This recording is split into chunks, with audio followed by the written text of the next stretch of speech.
Bem-vindo, benvenuti, welcome to São Paulo, Brazil. Time for the boys from Brazil to get into the picture.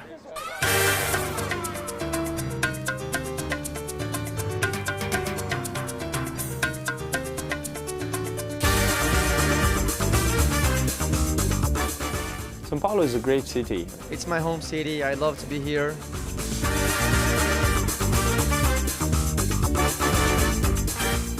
It's one of the biggest cities in the world, so you can have options for everything.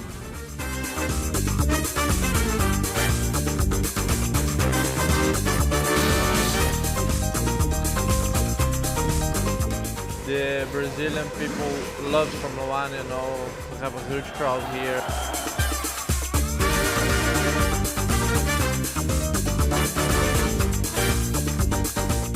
I miss so much São Paulo that I don't care if I'm in the middle of the traffic in São Paulo. I would rather be there than be in another place.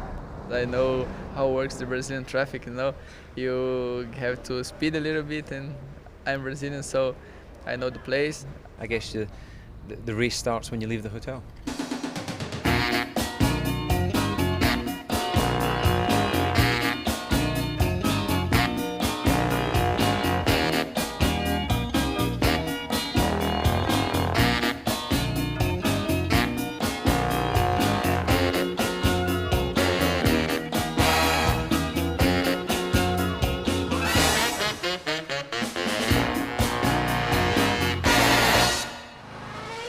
Sao Paulo's Interlagos circuit is a world-renowned car breaker.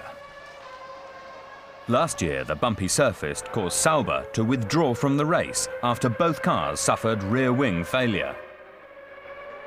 We know that this is very unforgiving. You can see all the sparks flying out of the car, and the car is travelling at a higher level of ride height than normally it would do. And for those who are involved in understanding that, of course, there's a huge difference in speed, and also the veracity of the damage that it can cause during a race. In other words, a constant pounding. So the only alternative, certainly for the race, is to raise the car, and you suffer speed as a result of that. Despite areas of the track being resurfaced, the whole complex is far from ready, only days before the action starts. I think they did a good job on the track, and the track's much less bumpy, and they improved quite a lot. The organization still had to improve a bit, but I think they get in there. Brazil is such a great place. It deserves to be a race here, but they really could do with doing something with the track in terms of knocking the place down and starting again if they can. All aspirations to become a circuit designer were quickly forgotten, as out came the dancing girls for Eddie Jordan's 53rd birthday. Brazilian football legend Pelé tries a Prost out for size. However, the fun's now over. It's time to get down to the serious business of qualifying.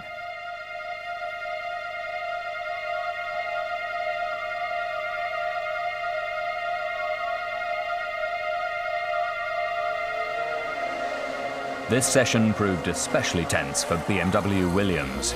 I think we felt we had the potential to be on the front row and maybe on the best side of the front row, and Juan had obviously been very quick in the morning, so it was obviously a bit disappointing to see him caught out at turn 11 on his first flying lap.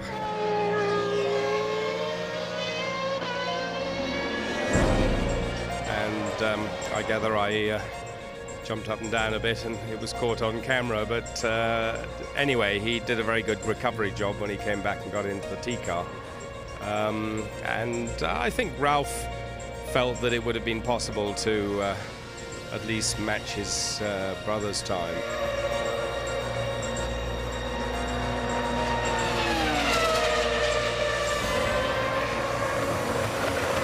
Anyway, second and fourth for us at the moment is pretty good, and we're not complaining.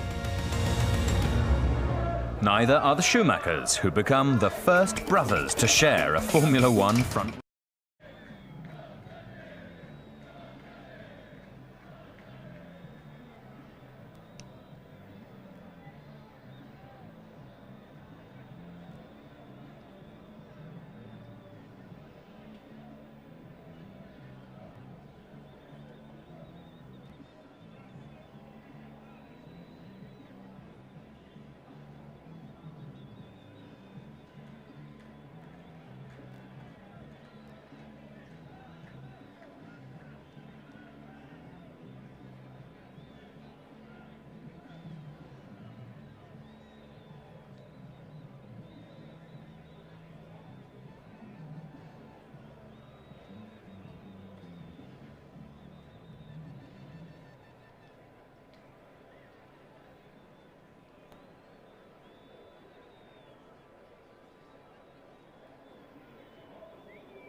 Mummy and Daddy Schumacher are going to be very proud of their two boys on the front row of the grid. Brotherly love up front in Brazil. It's Formula One's only race day in South America. The Interlagos circuit above Sao Paulo is a 70,000 sellout, and those fans have come to party. Brazil just loves its Grand Prix weekend. The Paulista, the locals, surrounded the circuit well before dawn. Interlagos itself has many rough edges, but there's a rawness and a passion here that is absolutely compelling. Sao Paulo's Ayrton Senna country. He was the last Brazilian to win here. Today, there are 4 in the race, headed by Rubens Barrichello in the Ferrari. Hello there, good afternoon to you all. Welcome to the ITV Trackside studio. The forecasters have been telling us it's going to rain. No sign of that at all at the moment, and it is 29 degrees, the hottest it has been all weekend. If you're joining us for the first time, welcome aboard. I know you're going to enjoy the experience. Joining me today, Mark Blundell. Nice to see you again, Mark. You've driven here many times, I know. And Tony Jardine, a regular expert. Now, Tony, how about the Schumacher brothers on the front row? Well, there is a lot of love between them, as you said. I mean, Michael, at sort of 32 years of age, always puts his arm around little 25-year-old brother. It's like my big brother Dick. I know what it feels like. He says, you know, I blazed a path for you. And exactly, he feels, Michael, that he was always spoiled as a little kid. That is Ralph. But their parents' heartbeat will go up. How that affects them in the first corner. They said, we know each other well enough, we're not going to crash. I'm interested in what's going to happen at the very start with the two of them side by side. Well, it's interesting because Ralph Schumacher's actually on the race line, so he's got the extra grip. But there again, you know, if he makes a good start, it's going to be first into turn 1, but Michael's got turn 2, which is the all-important one. But let's see whether the brotherly love's there. I'm interested to find out. It's going to be fascinating to see. Right behind them in the other Williams, Juan Pablo Montoya. This despite a really awkward spin in qualifying. Yeah, awkward spinning qualifying, but you know, nothing for this guy. I mean, remember, this guy used to doing 240 miles an hour on ovals and hitting concrete. Look at this, he loses the rear end, a little snap out of the line, a few bumps, small knock, nothing. He'll shun that off, it won't be anything, he won't even waste any sleep over it. Yeah, and after that he dashed out, got in the spare and qualified on the second row, but Michael Schumacher, quickest man again here, the only man in the 1:13s in qualifying. Well, he is breaking records again now, isn't he? I mean, 35th pole position of his career. He says there's more to come from this Ferrari, another step yet to come from the chassis, more from the engine all throughout the season. That's frightening for the competitors as they head towards Europe and back to Italy in their own base. Just a very relaxed performance in the final few minutes from Michael Schumacher. Yeah, let's go back to Ralph, the best qualifying performance of his life. What's it like being up there up front for the very first time? It's a big deal. I mean, there's going to be a lot of pressure on his shoulders. A lot of pressure because, you know, Williams, BMW, mentioned they're all coming together now. And if you equate that, he's probably got about 10 million bucks riding on his shoulders now for this front row position, and all eyes are on him. But I think he will deliver. I think he's going to be consistent, but watch the young boy Montoya. He's coming through. Is there any way, just briefly, the Schumachers could collude in any way at the start there? I don't think so. I think there may be some love there, but there's also a competitive edge, and I think brotherly love will run out by turn 1. Okay, Mark, thanks very much indeed. Okay then, Tony, just chat us through the grid, could you? Well, Michael Schumacher in 9 attempts, first Brazilian pole for him, and alongside him the brothers. But I mean, will it be the brothers grim at the end of the day, or will it be happy families? We don't know. We have to wait and see. Häkkinen in 3rd place, happy with improvements so far. Montoya did very well in that spare car. He said it felt very different indeed. Coulthard happy with the balance of his car, but Rubinho down in 6th place, 1/10 only between 2nd place Schumacher and down to him, suffering from understeer. 2 Jordans together, they were 3rd and 4th last year. And now the Sauber babes, they're out of the crash, they're not crawling, they're running, doing extremely well indeed. And the BAL Hondas together, Villeneuve and Panis. Problems with the tyres, said Villeneuve, didn't get it together properly. But Bertie, the Brazilian, in his first race, pushing Irvine just a 1/10 of a second behind him. Then Benaldi, the other Brazilian, Alesi alongside him. Then Verstappen, Fisichella 2-1 in the qualifying wars against Jenson Button. Jenson Button preserving his car in the warm-up, only doing 4 laps. Right at the back there, we've got Mazzacane and Marquez, but Michael Schumacher on pole again. We knew we can be up front. I mean, we were not too concerned about the times of yesterday and even this morning. We were progressively working our car to the final spot of qualifying, and things have worked out, but we knew it would be tight. I could have gone quicker, but didn't put it together simply because our car is a bit difficult to drive, especially here, so it's really difficult to get the lap together, but it was quick enough to be second. A little further away than we were in Malaysia, I guess, but we'll see how it is tomorrow. I'm quite optimistic, you know, and team has done a lot of work. all the areas in a car, and they know we have some problems what we need to be solved. And again, this was the race when we showed definitely improvement in the performance. First time, of course, on the front row with your brother. How do you feel about that? Well, I mean, I hope that I have a good start and that I'll be first in the first corner. We'll see. We'll talk about that dash to the first corner. Just to remind you, the Brazilian Grand Prix is off at 6 o'clock. Your time, just over half an hour. Let me just remind you of the standings. 10 points for a win. They've had a couple of races so far. Michael Schumacher's winning streak dates back to Belgium at the end of August. David Coulthard was 30 last week. He's tied on second place with Barrichello. And Rubens Barrichello is aching to win in his home city. But his Ferrari colleague has spanked his rivals with 6 of the best since Spa. The Tifosi and the Ferraristas see Michael Schumacher win at Monza and Italy.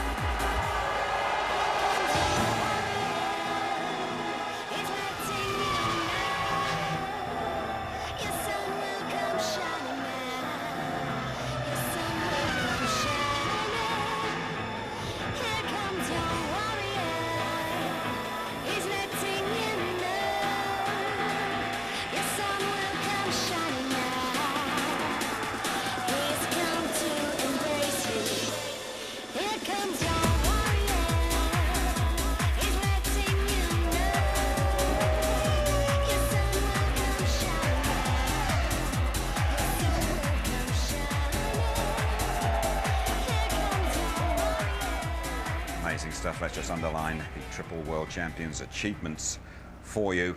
7 successive poles, and is approaching Ayrton Senna's record.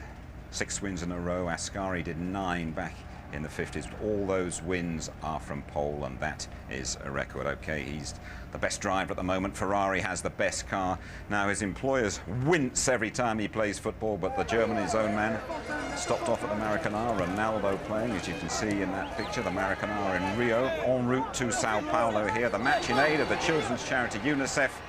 Did Michael Schumacher score? Of course he did. He takes a mean penalty. But it's his teammate Rubens Barrichello who's got to deliver to satisfy all those locals. He heads up a quartet of Brazilian drivers in their own Grand Prix, and the fans ready to wave them home. Order and progress, the inscription reads on the Brazilian flag. Well, the order may sometimes be lacking, but in Formula One, progress has certainly been made. The fans in Brazil have waited a long time to celebrate their driver's success, and the legend of Ayrton Senna still casts a huge shadow over the drivers of today. But in Sao Paulo, the Brazilian Grand Prix gives the new stars a chance to shine. I like to be here. It's the first time for me. Brazil is a traditional, very good country for in driver's level, and Brazil had Senna, that for me was the best one, so I feel proud to be here. Grand Prix racing is good everywhere in the world, but for us here it's special. It's very good to know that you can leave the track and you are in your country, you know the people, you have your friends around you, your family. It's great. Just to be part of it and just to feel they cheering and they screaming when you go past, it's unbelievable.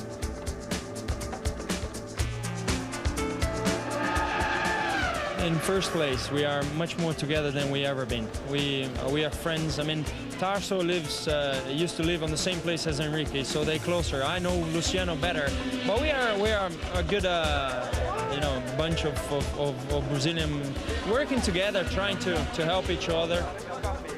Not long ago, I was in the grandstand watching, and was already special to see Senna and Rubens driving. And today, actually, to see him in a position to win the race, and a very strong position to win the race, it's amazing. I know what the people coming here to watch him feels like. So it's pretty special for sure. And as further on, Pelé is here mixing with fellow countryman Pedro Diniz, now very much involved at Prost. Pelé presented the trophy to the victorious Michael Schumacher last year. He is the German sporting hero. Will they be meeting again in a couple of hours?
That's the party piece of the Brazilian Air Force Academy. He's up front. Hate to think what it's like back in economy. You're watching the build-up to the Brazilian Grand Prix. We are live from Sao Paulo. The cars are just coming out. Don't worry, the race is still just over 25 minutes away. Michael Schumacher has also gone quickest in warm-up this morning. He starts on pole. Let's go on a flying lap now, shall we, with Martin Brundle. You're on board with Barrichello's Ferrari. Let's have a look at Barrichello's qualifying lap. The Ferrari engine working overtime, dragging the car uphill at 190 miles an hour, brake at the 90-metre mark, and bring it down to just 60 miles an hour into the Senna S. A surprisingly big lift there in turn 2, and already into Curva de Sol, turn 3. It's very easy for the car and the driver, and a short back straight, once again up to 185 miles an hour. A gentle slope now down to turn 4 to Cida de Lago, turn in early too, and mind the curb on the exit, a little bit bumpy and sweeping through 5. You're heading towards Ferradura up to 175 miles an hour. Don't brake too hard, turn in very early. It's a double apexer, pop over the top of the hill.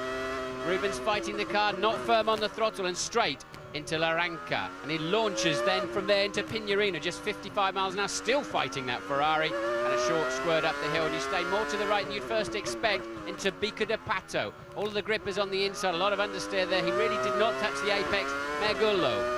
Should have been full throttle earlier than that, and now he is 150 miles an hour. Then into Juncao, down to just 60. Curb on the inside, not too much curb on the outside. Every mile an hour extra you take through there, you'll carry with you to the start-finish line. 170 mile an hour sweeping left-handers now, 2 of them, chance to rest your neck. Barrichello's car really not working well through that lap, and not surprisingly, this is now 6th place. It's 11 years since anyone has won from as low as 6th. That was Alan Prost in his Ferrari. Now, Mark, you've driven here many times. What problems does it pose for the drivers? Just stop you there. Let's have a look. I'm sorry, Mark, because that is Rubens Barrichello, who has had all sorts of problems there. Just came up very smartly behind us. Rubens Barrichello off the track, and a bit like Juan Pablo Montoya yesterday, facing a bit of a run back to the pits. This is going to be really difficult for Barrichello now. He's got this big long run back to the pits, and he's going to be full of frustration. This is not the time that he needs to be having an upset like this off the racetrack. He's really going to be in a big sweat and a panic. As you can see, look, he's got to find his way back, and it's going to be a big issue. I think Tony just caught the end of that spin, but if you don't want something to happen at your home Grand Prix, crikey, this is it. Well, this is terrible for him. He's had a really hard time. He spun out on Friday with falling oil pressure in the car. He's down in 6th place on the grid with terrible understeer, couldn't quite get things right. And this is his kind of dream ticket here, with the 2nd year in a row with the Ferrari, wanting to get it all together. Let's hope he gets back in time to get into that spare car. And of course, it could be set up for Michael Schumacher as well, so they'll have to change things over with the seats and the pedals. So Rubens is now going to be tested to his full degree for his fitness, but his temperament's going to be tested as well, Mark, isn't it? And just briefly, the problems when you actually change and go into another car at this stage. It's difficult. If it is set up for Schumacher, it's a big workload for the team to change it, but also in his mind, psychologically, he's going to have this issue of driving another car which has not been his race car. It does make a difference, and he's going to have to dig deep now to get out of this. OK, and of course, we'll keep a close eye on that situation in the build-up to the Brazilian Grand Prix. Let's go live now to Eddie Jordan down there with Louise Goodman. Some very entertaining guests at his birthday party on Friday, and a couple of drivers quite high up the grid as well, Louise. That's right, Jim. It's difficult to believe, I know, but this man was 53 on Friday. Eddie, we've actually got some pictures of your birthday celebrations. Did you enjoy your birthday? Well, you couldn't want a better place to have a birthday than Brazil, and I'm sure you're going to show all the nasty photographs for those at home and make my kids go crazy. Dad, you didn't do silly things like that, but that's my birthday in Brazil. It's great. I don't know that the people back at home would call that nasty, but that's another story. Now, you've actually been having a lot of fun this weekend because you fooled most of the people in the press office today with a press release that you issued about the team moving to Ireland. Well, it's April the 1st. I mean, really, everyone is so serious about what they're doing here. We decided last night, hey, wait till we have a bit of fun, and we put out a press release saying that everyone was moving to Ireland, that we're going to have this nice hotel for the staff.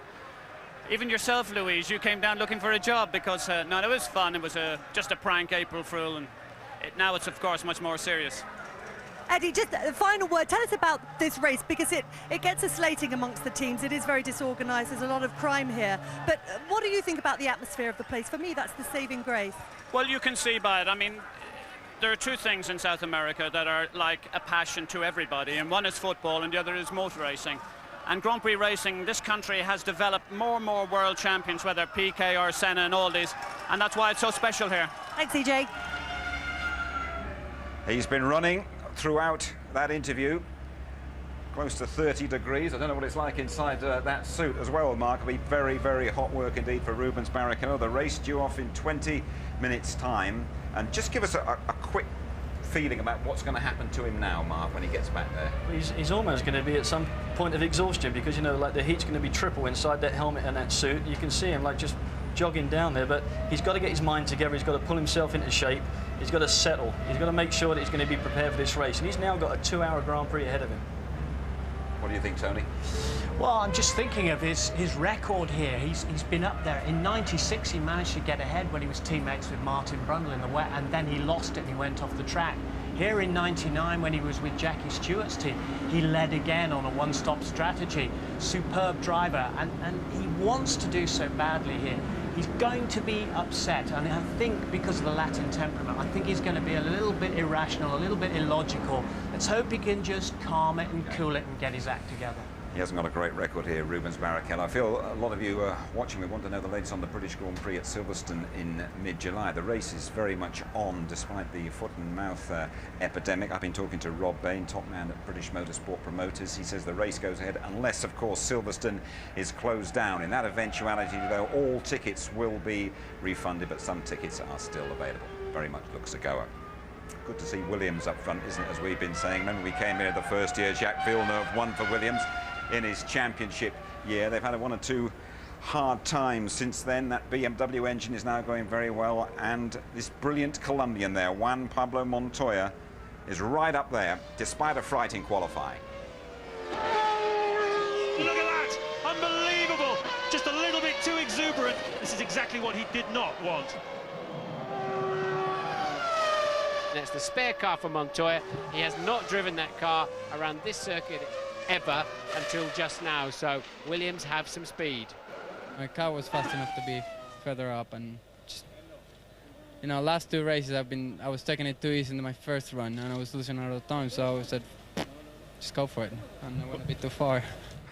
He's a massive sporting figure in Colombia, and it is very much as close as you'll get, I guess, to his home Grand Prix. Quite a few supporters here for him as well.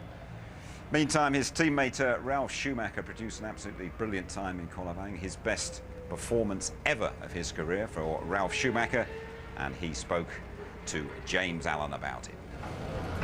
So Ralf Schumacher again pulling out something very special to grab that important front row start slot and a date with his brother. Ralf, I have to ask you though, if you'd been on Bridgestones, do you think you'd have been on pole position today? To be honest, I don't know, but I don't want to think about it anyway, because we are on Michelin, and I think Michelin has done a good job for us, considering that it's their first few races. And even better that there's a lot to come, I guess, so I think we have the better choice. So you've got your brother alongside you into that first corner, the two Schumachers. There have been a few disagreements in the past where you've run into each other on the track, but yeah, what's going to happen in this afternoon's Grand Prix? You know, I would be happy to see if we had a good similar start and I could pull along him for the next corner. We'll see. I mean, obviously my wish is to have a good start and to overtake him into the first corner. If that doesn't happen, at least to be second and see where the race goes. You feel that first win is around the corner for you? Well, we're getting closer and closer, let's put it that way. We'll see. Good luck into the first corner. Thank you. Thanks. Yeah, they're all talking about that first corner, aren't they, Mark? But Michelin coming back into the sport as Bridgestone's rivals. What an impact they've made already.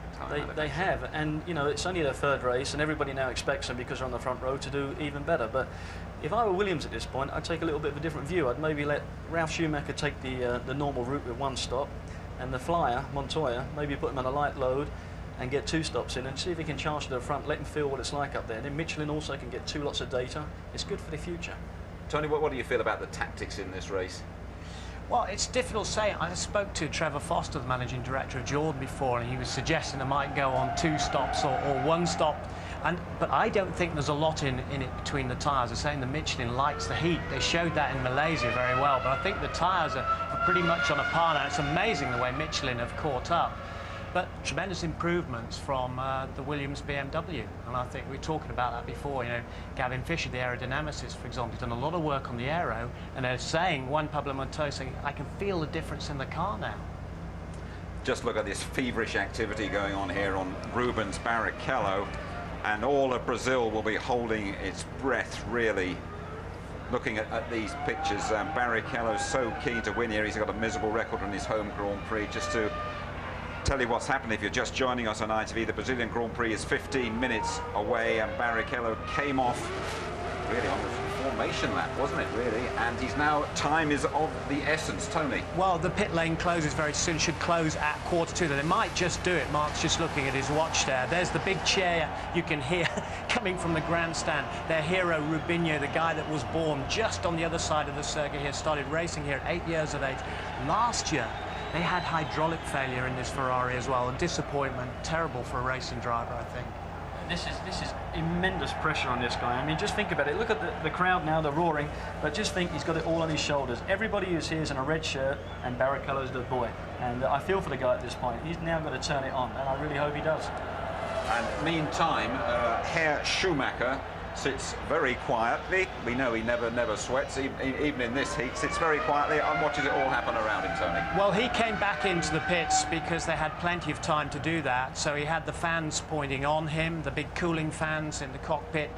He went out about 4 minutes before Rubens, and Rubens just made it there because the pit lane is now closed, and you can see Michael Schumacher on the grid now, and he is as cool as a cucumber, whilst Rubens Barrichello in that different helmet now. You can see that special one-off design paying homage to his country, Brazil, and he reckons he's going to throw that into the crowd. If he finishes, will he finish? That's the big question for Barrichello. I think Martin Brundle might just be down there to have a natter with us down there. Well, go on then, Martin. What drama's there for Rubens Barrichello? Plenty, isn't there? He's not even on the grid yet, of course. Michael Schumacher has just turned up on the grid, just got out of the car, and his first... Hello, welcome everybody to the grid, by the way. Michael just got out of the car, and his first job was pushing all of the photographers back, making sure that his mechanics had space to work. This is getting traditional now. It's all 3 races this year that Michael has arrived very late on the grid, and of course Rubens is going to be even later. We'll wander over there. I can't imagine for 1 minute Michael's going to talk to us, but let's have a try and see. Here's Willy Webber, who's the manager of the 2 Schumacher brothers. Willy, you got your 2 boys on the front row of the grid. Which one do you want to win? Well, I have no problem who is winning as long as his name is Schumacher. Yeah, okay, but you've got to say which one. I mean, I have no idea. Okay, which one do you think will win then? Well, I think end of the day it's Michael. Okay, good luck. You're having a good day. Let's see if we can catch up with Michael somewhere. He's just wandered off the grid. He's going to climb the wall over there by the looks of it. And Barrichello is now on the grid. I can't imagine either he's going to be up for chat after all of that. Mika. No, Mika, any chance? Just a quickie. How's it looking? Can you win today? Well, I can win, yes. Will you win? We have to wait and see, but we have at the moment the car which is pretty consistent, and hopefully our tactics will be in our side today. Car looked all right this morning. Are you expecting any rain later? Yes, I do. You know, our weatherman definitely says it's going to be a raining just before I do my first pit stop. Okay, so you got your pit stops time for the rain. Good luck. Thanks for talking to us. I wanted to talk to Gerhard Berger. I saw him hovering around here because this is the surprise of the weekend. I'm really happy to tell you that it is a...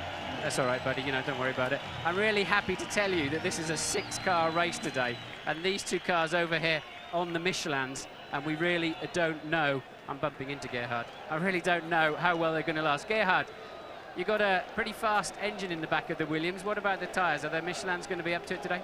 I would say all the package is fast. We have a quite good chassis. Michelin is doing a brilliant job, I have to say.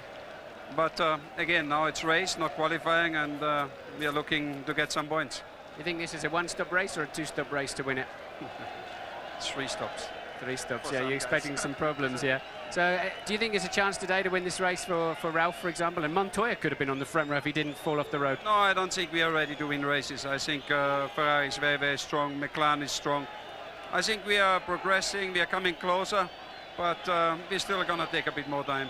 All right, you must be happy to see your car in the front row. Well done. I don't know if Ralph has arrived back on the grid at the moment. He disappeared just as we went live on air. Let's just take you down quickly to the Barrichello car. He's down in P6. When we showed you the lap of his car earlier on, you could clearly see he wasn't doing well. He had an engine problem that stopped him coming to the grid on time. Well, just look at the number of people working around this car. Andy, can you see that? They're obviously changing all of the interior, all of the pedals to... clearly the car was set up for Michael Schumacher, and that is normally 7 to 8 minutes to change that over, because it's seat belts. Hi Guy, how you doing? It's seat belts, it's pedals, it's all of the padding, it's everything. Rubens is still wearing his crash helmet.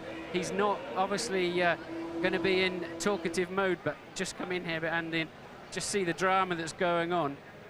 And can you get in there? I mean, total and utter chaos. How a man can keep his mind together with his home crowd here. The crowd are just fantastic at this place, as ever, with all of this going on around him. He's just calmly trying to talk to his engineer and just keep his head together.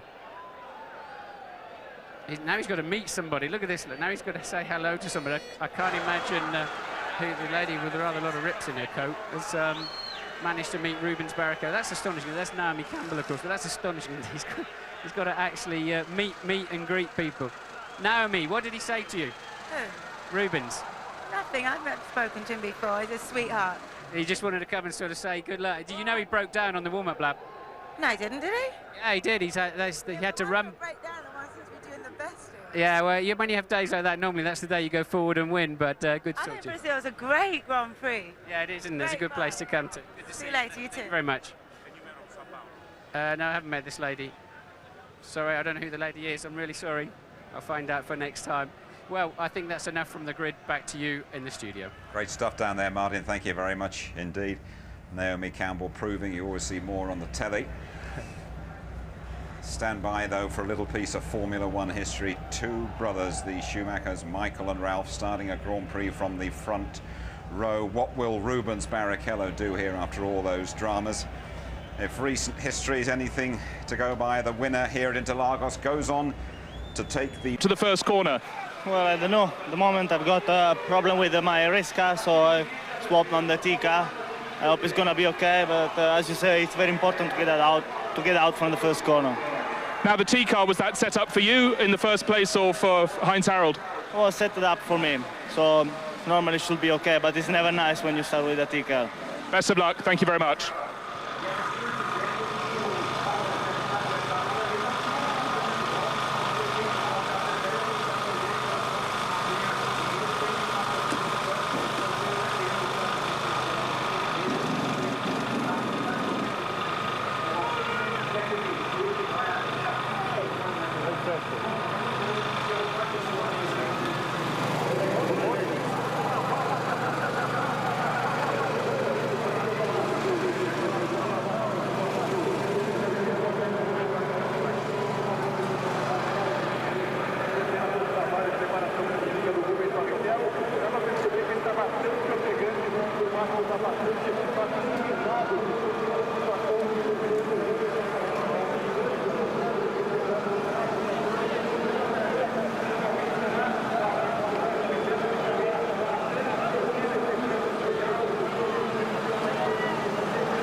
Ross Brawn, we've just seen Rubens Barrichello win the race to get into his car. How much work did you have to do to the car to make it fit him?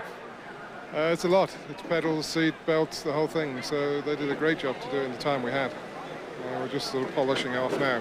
It's a big job because Rubens brakes with his right foot and Michael with his left. So but they did a fantastic job. And what can you do about Rubens calming down? He's had a long run in and now he's sitting on the grid for his home race. Oh, he's okay. I'll probably pump him up a bit. Okay, Ross, thank you.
the Brazilian Grand Prix live from Sao Paulo, only on ITV. Your pit reporters are Louise Goodman and Ted Kravitz.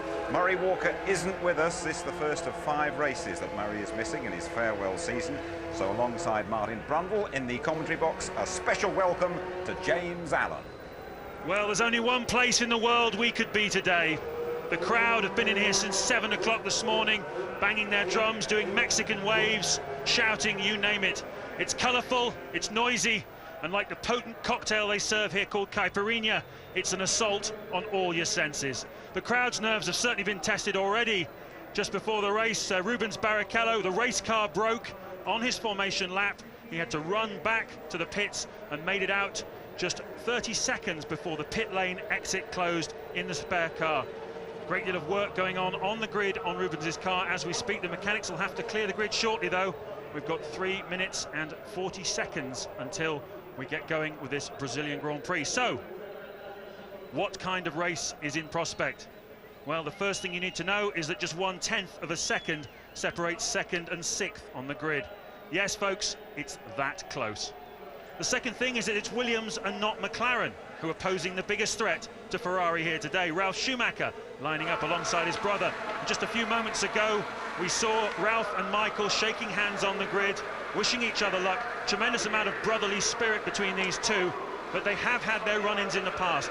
I think back to Nürburgring in 1997. Ralf took Michael out at the start into the first corner by mistake.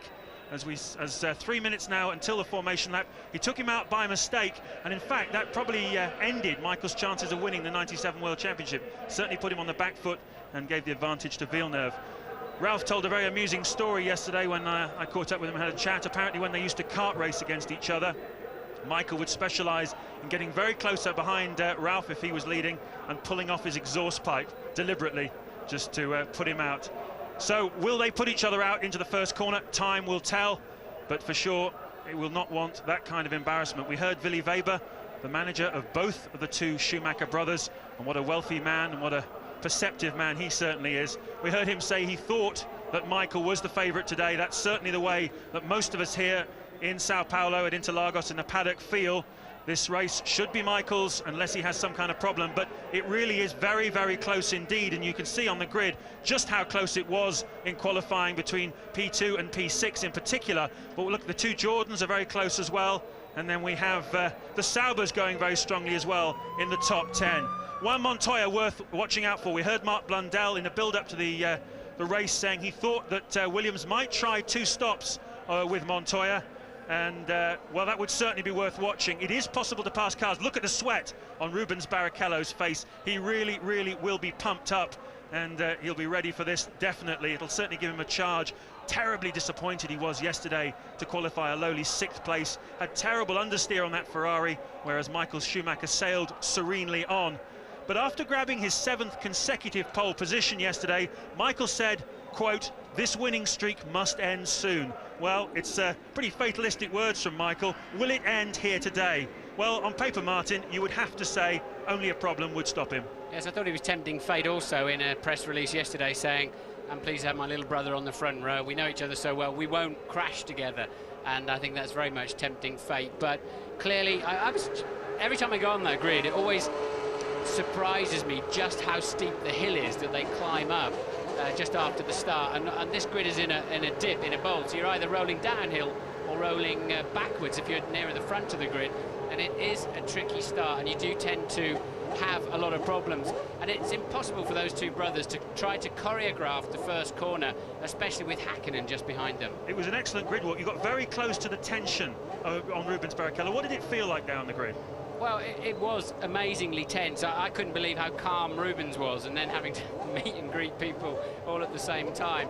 I mean, this is the day job. Looks like there's a problem down there for the Jaguar crew as well, and we are now just 10 seconds away from the green light, so that will automatically be a penalty for whichever Jaguar that was. I suspect it was Bertie's car, and a problem then already for the mechanics are now off the track. Of course, they're all standing to the side, but I believe they've made an infringement. I think it was Irvine, actually. It was on the outside lane, and Irvine is the driver of the Jaguar team who's on the outside.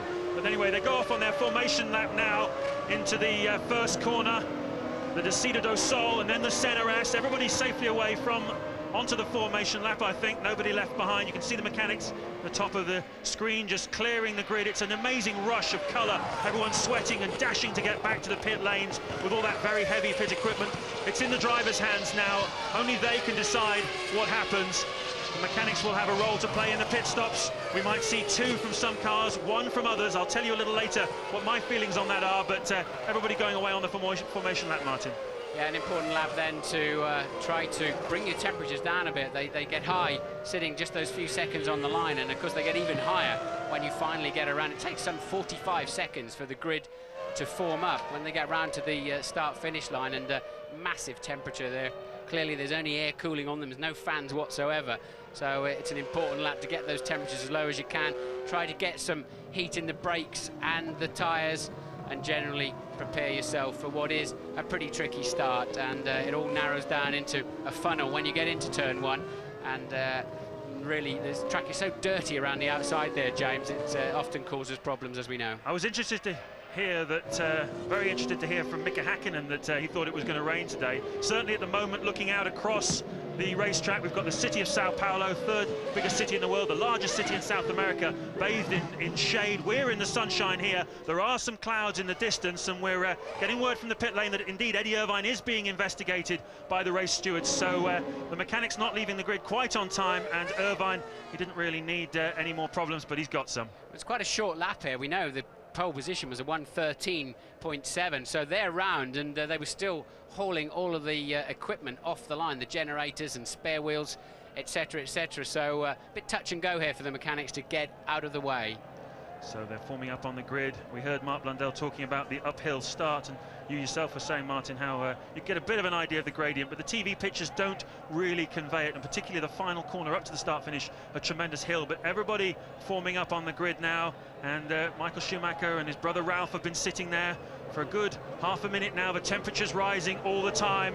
You know the drill, folks. 5 lights go on, then 5 lights go off, and then we'll be rocking and rolling in Sao Paulo. Ready?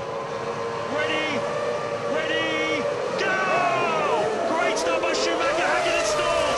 Everyone goes around the back of him, and Häkkinen has stalled from P3. Schumacher leads into the first corner. Great start by Montoya as well, and Ralph and David Coulthard too. So those front 5, and Häkkinen still on the grid. Safety car, they'll have to put the safety car out, I believe, unless they can move that very, very quickly. They will put the safety car on. That is a walled part of the track. There's nowhere that you can get that car off easily. And as you see, Montoya up to 2nd, and Coulthard, a flying start, truly is 4th. Ralf Schumacher fallen off the front row back down to 5th. And look, the car is still on the grid. They will have to put the safety car out very, very quickly. They need those double yellows waving. And safety car is standing by, we're told, but no sign of it yet on the racetrack. What a cracking start, though, by Juan Montoya in the Williams. Ralf Schumacher has dropped down to 5th place, and look at Michael streaking away. David Coulthard looking very racy in 3rd place. Jarno Trulli got away well. Safety car deployed. Safety car deployed, so James, the problem is the safety car cannot pick up the cars before they come over the start-finish line. There's the board, there's the waved yellows. This is a very, very difficult and dangerous situation as they're hauling up the hill towards the start-finish line, doing some 180, 190 miles an hour. The safety car cannot pick them up until the pit lane exit, and there it is. So they will pass the danger zone before the safety car picks them up, and they better be watching those flags, and they are indeed. Yeah. All drivers slowing down very sensibly down the pit straight. Very critical situation. They all have radios. All the teams will be in radio contact with the drivers. You can see how close it would have been. He's right on the racing line, Mika Häkkinen. I'm very surprised they've taken this long to move it. It's over 2 minutes since he stalled that car, and normally you engage it into neutral and roll it back off the grid, but obviously some kind of problem for Häkkinen with the gearbox. Couldn't get the thing into neutral, so now we've got a period of consolidation here while we just clear this car off the track. It won't be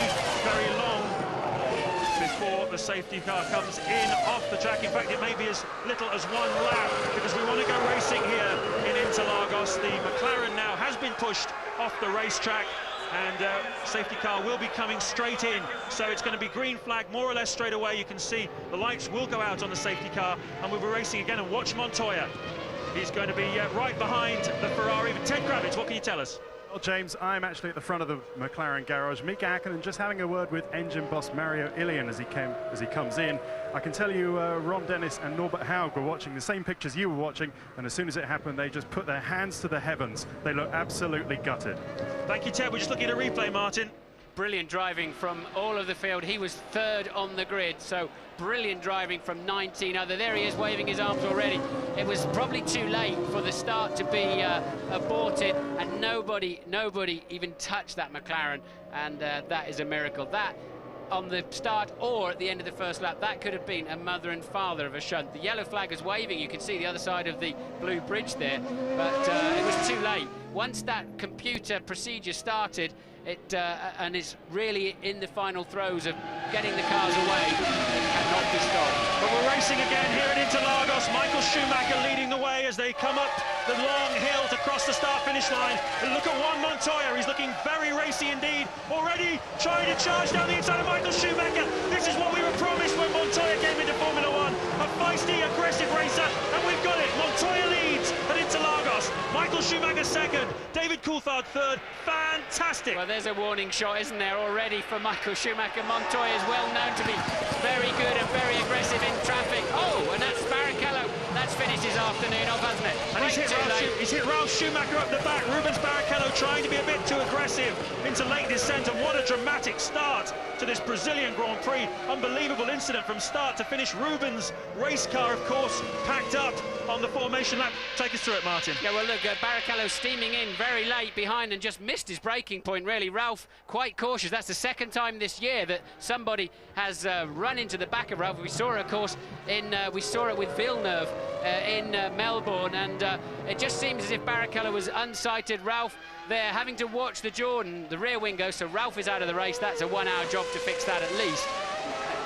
And it's spotting with rain, we hear. There's a lot of debris down then at turn 4 already, and Barrichello, what an afternoon he's having an incredible time. Of course, he'd set the fastest first sector time, not surprisingly.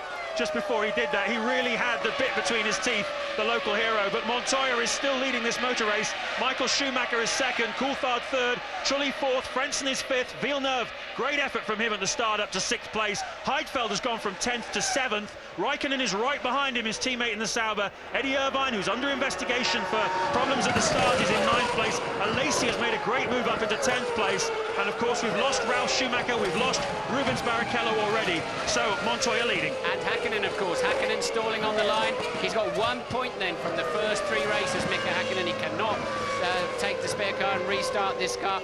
Ralf has made it back to the pits, but as I said earlier, that's a good 1 hour job to fix that, because the undertray, the rear of the undertray will be broken as well. And Montoya now having Schumacher closing up, and well, what a sensational move that was from Montoya. We all expected him to pull those kind of strokes, but the first chance he got in his Grand Prix career, he sticks one up the inside of Michael Schumacher. But it's not all over yet, because Michael Schumacher is a pretty feisty character himself, and he's right up the back of Montoya. And you can see again the incident, Barrichello running into the back of Ralf Schumacher. That was almost inevitable, really, with all of that running back to the pits. As calm as he looked, I'm afraid it is just about impossible to really keep your head straight. And, well, as you said, James, he went through there's a speed trap there, there's a section time there, and he was about half a second faster down to that 4th corner than anybody else. I think Rubens really unsighted and braking way too late. And now look at Schumacher homing in on Montoya, but we know that BMW Williams has easily been the fastest car down the straight all weekend by some 4 to 5 kilometres per hour. So Michael's got his hands full. The man sitting pretty really is Coulthard. Yeah, Coulthard looking very good at the moment, just keeping a watching brief on the top 2. And as you say, Martin, that BMW engine revving to 18,000 RPM now, the highest revving engine. They're talking about well over 800 horsepower. And BMW in only their 2nd year of Formula One competition after a multi-year break going back to the mid-1980s. What a fantastic package. This is only their 20th Grand Prix start of their 2nd time in Formula One, and they're looking very strong indeed. Now, they're running roughly the same sort of wing angles from what I could see down on the, looking at the pictures on the grid. It's going to be very difficult because that Williams is very aerodynamically efficient in a straight line. The air passes underneath it, over the top of it. They've got some great modifications on the car this weekend which have allowed Montoya and Ralf Schumacher to be so fast, and Michael Schumacher has a terrifically efficient race car too, but he has not got the straight line speed. How does he pass this mercurial 25-year-old Colombian, the man who came over from America, and absolutely extraordinary performance already, whatever happens now. There's a good chance of points today for Montoya. It's not just about going for glory. He can really make his mark on Formula One today. Hakkinen out, Rubens out, and his teammate Ralf Schumacher out. So, Montoya leading by 0.4 of a second from Michael Schumacher. Coulthard still third, Trulli fourth, Frentzen fifth, Villeneuve sixth, Heidfeld seventh, Raikkonen eighth, Irvine ninth, Alesi 10th. There's the confirmation of the 10-second stop-and-go penalty for Eddie Irvine, and a big lock-up there into turn 7. It's not a major problem. He has a lock down the inside, Michael Schumacher, very close. He lost momentum there, Montoya. Sorry to jump in there, Martin, but he did lose a lot of momentum, and Michael's certainly having a good look on this twisty section. Yeah, he'll never get through there, though, James, never in a month of Sundays, but at least it's showing just how hard Montoya's having to fight to stay ahead. And Michael, too, is giving it plenty, and back-end stepping out. But this is the problem Michael's got.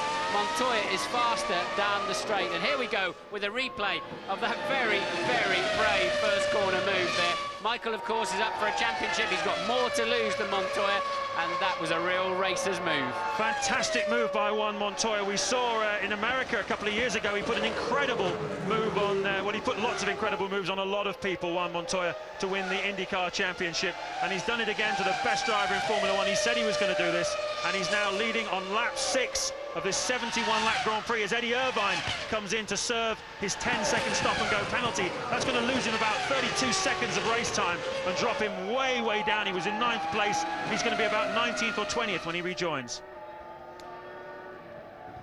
Yes, and Irvine, just to remind you, has been penalised because his mechanics were still on the racetrack. 11 seconds before the green light to go on the reconnaissance laps before the start proper. So a penalty, that's one we've seen applied 3 times now. Yep. And it's caught Eddie Irvine They're certainly very hot on it this season. They don't want anyone getting hurt. Mechanics on the grid, we've seen it in the past. People have been run into by other cars. And Montoya then fastest first sector for him. And remember how hard he was pushing yesterday in qualifying. He flew off on his first flying lap. He's pushing just as hard today and keeping it on the road. It's lovely to see a non-McLaren or Ferrari leading the early stages of a Grand Prix. Truly led for 1 lap in Sepang with all of the carnage and chaos going on when it started to rain. And several of the teams are expecting. This is Villeneuve shaping up Frentzen, and that's 6th. Back to 5th. We've just lost those pictures. He's going for 5th place, I think, and he looks like he's made it, but Frentzen fighting back as well, and Frentzen retains that 5th place from Villeneuve, but a terrific fight indeed between those two. There's great battles all the way through the field. Those two are having a great scrap. Also having a fantastic scrap are Heidfeld and Raikkonen. And look, Montoya then, James, a 17.7. He's actually just edging away now. He's got a 0.6 of a second lead over Michael. And if you watch him at the end of the pit straight, he is definitely pulling out several yards on the Ferrari. So I'm not, unless Montoya makes a mistake, I don't see where Michael's going to pass.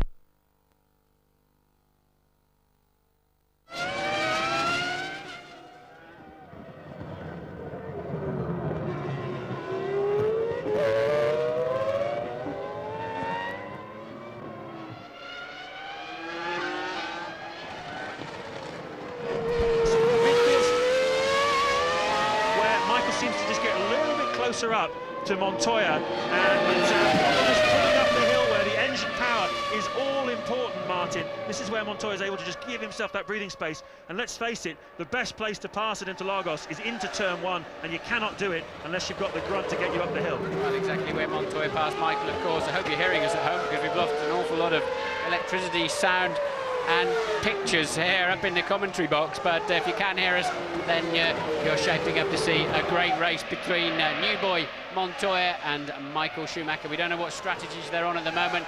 They're lapping in the 1:17s, so it suggests they've got quite a lot of fuel on board. Yeah, I would say so, because the pace in qualifying was in the sort of low 1:14s, 0.3 of a second for every 10 kilos of fuel you carry. Now, when you qualify, you're well under 10 kilos of fuel on board the car, so just multiply it up in your head.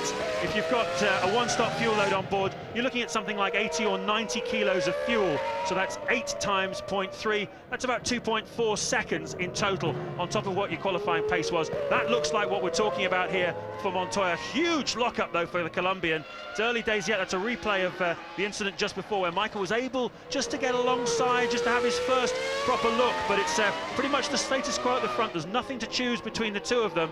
And a little bit further back, Coulthard still sitting pretty comfortably, just 1.8 seconds behind, just biding his time in that McLaren. It's not quite got the pace of the Ferrari so far throughout the weekend, but you never know what could happen with those front two. They're both pretty fiery. Coulthard, though, popping in the fastest lap so far, a 1:17.744. Just 8 seconds behind him is Jarno Trulli in the first of the two Jordans. They're running line astern. Frentzen is fifth, trying to fight off Villeneuve in sixth place, as Rubens walks dejectedly for the second time this afternoon back into the pits. Well, of course, the crowd were all shouting Rubino before they ever went anywhere near the starting grid, but what a miserable afternoon for him. And I have to say, he seems to have had, we're watching a replay here.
Engine failure which dropped him out of the race.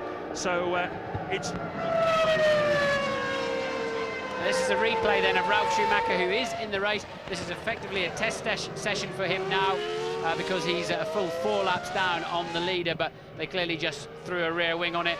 No suspension changes, and amazingly, Ralf is back out on the racetrack, but his teammate Montoya still holds the lead of this Grand Prix, and he's no shrinking violet. Montoya, he's a very confident lad, isn't he? In a calm way, but he's got a lot of self-confidence, and I do not see Michael Schumacher intimidating him off the racetrack too quickly.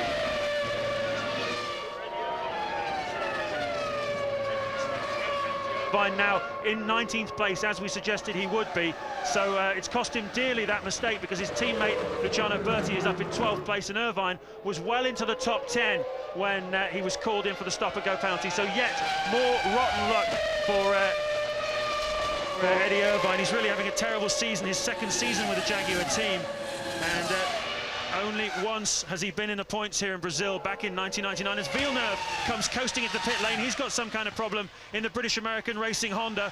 What's the story with Villeneuve? Let's take a look. Shaking his head as he came down the pit lane slowly, even before the pit lane speed limiter. They're going to change the tyre. That's an automatic procedure that they, the first thing they do is change all 4 wheels, and then he's away again now. So whether he picked up a puncture or what, I don't know, because quite clearly on lap 12, that is not a sensible place to be Yes, stopping. it certainly looked like he must have had some kind of fairly minor problem, like a puncture, because there was no real checking of the bodywork. What are we looking at here then? An extreme close-up of car number 6, Montoya, pitching it into one of the corners. They do love their super slow-mos, these Brazilian directors. Well, those of you watching us back in England, we understand you've had a little bit of problem hearing us and seeing us. We're very sorry about that. The power supply here in Brazil apparently has not been all that it might be, but we're certainly with you now, and you're watching a cracking motor race here. There's very much a 3-horse race at the front between Juan Montoya from Colombia, Michael Schumacher from Germany, and David Coulthard from Scotland. And there's very little to choose between the 3 of them. Coulthard is the fastest man on the racetrack at the moment. And Schumacher, Montoya, it's very, very close indeed between them. So Montoya leading Michael Schumacher, Coulthard 3rd, Trulli 4th, Trenson 5th, and Panis in 6th place.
Lap 15, Interlagos, Brazil. Juan Montoya leads for BMW Williams, just 0.7 of a second ahead of Michael Schumacher, as Enrique Benoldi, one of the local drivers here from Curitiba in Brazil, comes into the pit lane in his Arrows. He was lying down in 16th place, and it's been an extremely eventful day here at Interlagos already. We've lost Rubens Barrichello, we've lost Mika Hakkinen, both very early on in the race. Ralf Schumacher was punted up the back by Rubens Barrichello, but he's back in the race having had his rear wing replaced. It's all go here in Sao Paulo, and Montoya keeping Michael Schumacher waiting, holding him behind him. Michael not making too much of an effort at the moment to try and get past him. Coulthard looking very good in 3rd place ahead of Trulli in 4th. Well, we do think if Montoya hadn't have put the car in the wall early on in qualifying yesterday and having to move to the spare car, he could well have been on the front row of the grid. But Michael may be sitting there quite comfortably and thinking Montoya will pit earlier than him, may have to go in for fuel earlier than him, because Michael seems almost content now to keep that gap at about 0.7 of a second, just about out of the dirty air behind a very untroubled Montoya. And Coulthard there just sitting, watching, and waiting. I think you're absolutely right, Martin. It must be the case, judging by the pace we've seen from Ferrari in these first 3 Grand Prix, and indeed Michael Schumacher's qualifying pace yesterday, the only driver to break underneath the 1:14 barrier. He has got a faster race car than Juan Montoya, and Montoya was able to get past him on the restart, not like Michael to be caught napping, but he certainly was caught napping by Montoya. And perhaps, Martin, Montoya's experience from America, where they often have safety cars and then they release them afterwards, and he's got so much experience of restarting a motor race from behind a safety car. And of course Michael has no real knowledge of Montoya. He hasn't built up a mental picture in his head yet of what kind of guy Montoya is, but I think today he'll have learned a bit more about him as we go on board with one of the 2 Saubers. He's got a good picture now of Montoya's mentality, that's for sure. And you're coming into Mergulo, and he's fighting the car all the way through. The Sauber probably not working as well as we have seen it, although if that's Heidfeld, he's up in 7th place. It is indeed Heidfeld, so they're fighting the car out there this afternoon. Hot track temperatures. Many of the teams are expecting rain later on this afternoon. I think they were getting conflicting weather reports again, as they did in Sepang. And here we are, back up then into turn 1, and a bit of action going on ahead. That will be Frentzen and Panis. Frentzen and Panis, the battle for 5th place. Some superb onboard shots there from the car of Nick Heidfeld as he follows that terrific scrap which has been raging now. Olivier Panis really is going like a train. He started this race in 11th place on the grid, and he's now up to 5th. That was Frentzen being passed, funnily enough, by a recovering Ralf Schumacher. So sorry again that we lost pictures and sound earlier on, but Ralf Schumacher 4 laps down, and this is just a test session now for him, but he's steaming through the field and past Frentzen very easily. So amazing drama here as we look at the car of Nick Heidfeld, and you really have to say the Saubers have been going superbly well this weekend. That car designed by Sergio Rinland, the Argentinian designer, used to work many years for the Brabham team. And Rinland mysteriously designing this car and then leaving the Sauber team before it was even launched back in February. And Stephen Taylor now the technical director of that Sauber team, an unknown guy, came out of McLaren. But here's again Ralf Schumacher making that move and going past Frentzen, trying to presumably unlap himself. Yeah, he's 4 laps down on the race leaders, so he's trying to unlap himself. Yes, that's not for position, that's just Ralf really just getting on with it. Nothing else he can do other than drive his heart out. There's no chance, unless we have one of those very bizarre Grand Prix, and the start of this Grand Prix looked like it could well be that way. There's no chance of him getting a point today. Normally there's at least 10 or 11 finishers, and he's got to be at the back of them, having lost so much time while they replace that rear wing. I just hope he doesn't have any suspension damage on that car that lets him down later on. But this is the sister car of Montoya, and still maintaining now a 0.9 second lead, just on the fastest first sector of anybody in this Grand Prix, and Michael can't do anything about him. So there's a huge crowd of Colombians have come down here. This is the closest Grand Prix to their home, of course, here in South America, and they've come out in their droves. They're right in front of us. We're just above the main stand, opposite the pit lane, just up on the left of your pitch at the moment, and a huge crowd as Hakkinen there talks to his team boss, Ron Dennis, and says, listen, I've got 1 point here in the championship. What are we going to do about it? Yeah, and clearly it was when he hooked first gear that the engine stalled. It wasn't the start. He didn't get into the start procedure. Mickett already had his arms out of the cockpit before the start proper, as it were. So sometimes if you don't have quite enough revs on, you just hook that gear, the clutch is dragging slightly, the engine dies. These engines have very little inertia and momentum down at the low RPM. They're designed to work up at 17,500 RPM. Tiny flywheels. They are so easy to stall. So who is this man that all these Colombians have travelled all this distance to come and see? Well, he's 25 years old. It's his 3rd Grand Prix start only. He was the test driver for the Williams team back in 1998 when he also blitzed the Formula 3000 Championship. He's a great favourite of Frank Williams, who decided to take Ralf Schumacher instead of Montoya a couple of years ago when he was looking for someone to drive alongside Zanardi. And, well, he was a bit peaked, but he went off to America. He raced for Chip Ganassi over there in the Champ Car Series, and he won the championship over there first time out. And certainly put a lot of people's backs up, not least Michael Andretti, who was the kingpin over there. He put him into the wall fairly early on in his Champ Car experience. It was a marker to him and to everybody else. I'm here, I mean business, and you better pay attention. And here today at Sao Paulo, he's done the same thing to Michael Schumacher. He has had success here in Brazil. He won the Champ Car race at Rio. and he's going very strongly indeed at the moment. I spoke to him, had a long chat with him on Friday, and he said that he felt he was just beginning to get on top of these Formula One cars now. He said you need to be much more precise with the steering than you do with one of these those big heavy champ cars, and he said it's taken me time. I feel I am beginning to get there. Well, the proof, as they say, is in the eating.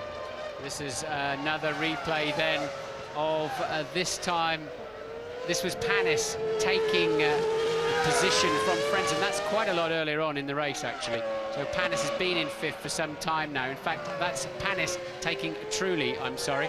Panis then passing Trulli for 4th place. Panis, I'm sure, on a 2-stopper. Yeah, we saw him this morning going very quickly in the warm-up, Olivier Panis. He was in 7th place, looking very strong indeed. And it seemed clear to me he was running with a lightish fuel load. So he's obviously trying to make up places. You can do that here in Brazil. You can attack, and he's up into 5th place at the moment. We're on lap 20 at the moment. He's going to have to stop. If he is on a 2-stop strategy, he's going to have to make a stop sometime in the next 3 to 5 laps, and that will drop him down to somewhere around 13th or 14th. Still an awful lot to play. We're also waiting to see exactly what Montoya's going to do as he sets a new fastest lap in a 1:17.132. What's Michael going to do? What's his strategy going to be? At the moment, it's even Stevens at the front. Montoya, Schumacher, Coulthard, lap 21.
Lap 23 at Interlagos. You're watching the battle for 10th place between Verstappen, Bertie and Fisichella. Montoya still leading the race ahead of Michael Schumacher and David Coulthard. Michael, though, has got a little bit closer. He's 9/10 of a second behind Montoya. And Montoya must have made some kind of little slip or possibly outbraked himself into one of the corners there, because Michael took half a second out of him that last lap as we look at Jenson Button. Yeah, that's Button being passed by Irvine. Irvine having that stop and go earlier on. So they're fighting for 17th and 18th place at the moment. Irvine now taking that 17th place. This is back with the squabble for 10, 11 and 12 for Verstappen, Bertie and Fisichella. Well, we must apologise to you back in the UK and around the world. We've had a few sound problems, we understand. something to do with power. They're here at the Interlagos circuit, and we're very sorry about that, but we hope you're enjoying this Brazilian Grand Prix as much as Martin and I are, because it really is all action throughout the field, and we're just entering now the interesting period when we start to think about pit strategy, and it's certainly going to be very interesting indeed. We expect Panis to be two-stopping, we expect him in at some point soon, but what about the front runners, and what about these guys? Yes, over here you're either walking into sort of cabins and buildings that are, as we watch the Prost of Alesi in the pits, but you're either walking into cabins that are fully electrified, or there's no electricity whatsoever. But Alesi then in the first lap, 24. That will be a scheduled stop for Alesi. He clearly then on a two-stopper. We're just about in that zone now. It'll be interesting to see which of the front runners has to come in and have a look. And Bertie then with a very, very good slipstream. But that's not a long straight on the way into turn 4, and it's very slippery up the inside if you decide to have a big dive. Alesi then bang on target for a two-stopper, just as we predicted, but Olivier Panis is the man we've got our eye on, currently running in 4th place. And Schumacher in the pit. Michael Schumacher in the pit he then clearly is on a two-stopper too, so Montoya then has more fuel on board than Schumacher. Possibly, or this may be a tactic by Ross Brawn to just try and do something different. How long is the fuel hose on for? 9.6 seconds. Interesting. Well, very interesting. That's pretty much a two-stop strategy. It looks to me as though that is what Michael had in mind. And last year he did it. He stopped a little earlier last year. It was lap 20, but of course he made that mercurial start and was definitely keen to put as much space between himself and the McLarens as he could. This year he's unexpectedly found himself behind a Williams BMW. He might have in the back of his mind thought it could be his brother, but it's not his brother. It's Juan Montoya who was in front of him, and Montoya looking quite strong. How much fuel is in this Williams BMW car? That is the $10 million question here in Interlagos this afternoon, as we see Gaston Mazzacani in the second of the two pros coming in for his first scheduled fuel stop. Montoya then with a 2.9-second lead now over David Coulthard. We'll have to see where Michael Schumacher comes out. He'll be in the pack somewhere, no doubt about it. That's a reasonably long fuel that's going to be quite a long middle stint, I'd imagine. And Williams then shaping up to lap the Jaguar, and Montoya lapping the Jaguar then of Eddie Irvine. Yeah, I've got my chart here, Martin, which I normally do before the race, and I reckon that's 60 kilos of fuel that's gone into Michael's car, so that's good enough to give him about 31 laps. So he can do 31 laps on that fuel, give or take.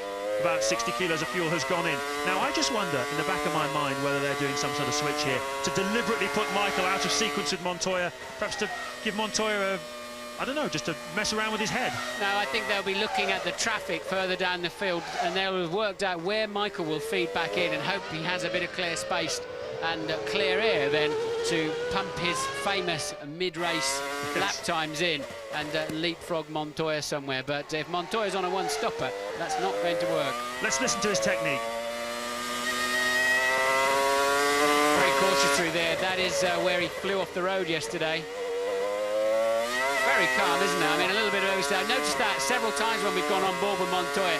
He applies the throttle very, very aggressively. I think that's still from the IndyCar days of a bit of turbo lag, but he gets away with it now, but he's been very, very aggressive on the throttle. Now he brakes about 90 metres before the corner, and he's got to shed 130 miles an hour in that time. And off board now, and he's screaming through turn 3. So, David Coulthard now in second place, Mika Häkkinen out of the race, and down at the McLaren garage is Ted Kravitz. As I can tell you, there were some surprised looks on the McLaren mechanics' faces when Michael came in for that stop. I'm pretty sure DC's just on the one-stopper. Now, the whole of this pit is really willing David Coulthard on. He's equal second in the championship, and of course now with Rubens and Mika out, he's got a great opportunity to extend his points, and Montoya and the Schumacher battling is only helping Coulthard. Thank you for that, Ted. While you were talking there, we saw Michael Schumacher just making a move on the Jordan, and it looked pretty easy to me, Martin.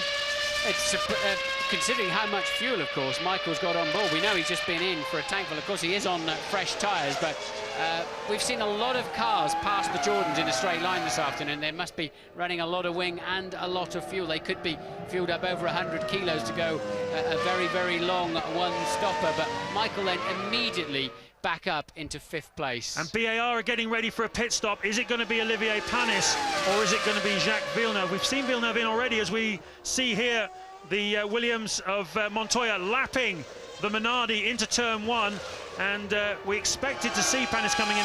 He is at third at the moment, and of course this has always been a great circuit for Olivier Panis. He finished on the podium here back in 1997 when he was racing for the Prost team, put on a spectacular performance that day on a one-stop strategy. Today it looks like he's on a 2, as we see again Michael making the move. Yeah, easy for Michael. He had the line and just moves to the outside to put the frighteners on Frentzen.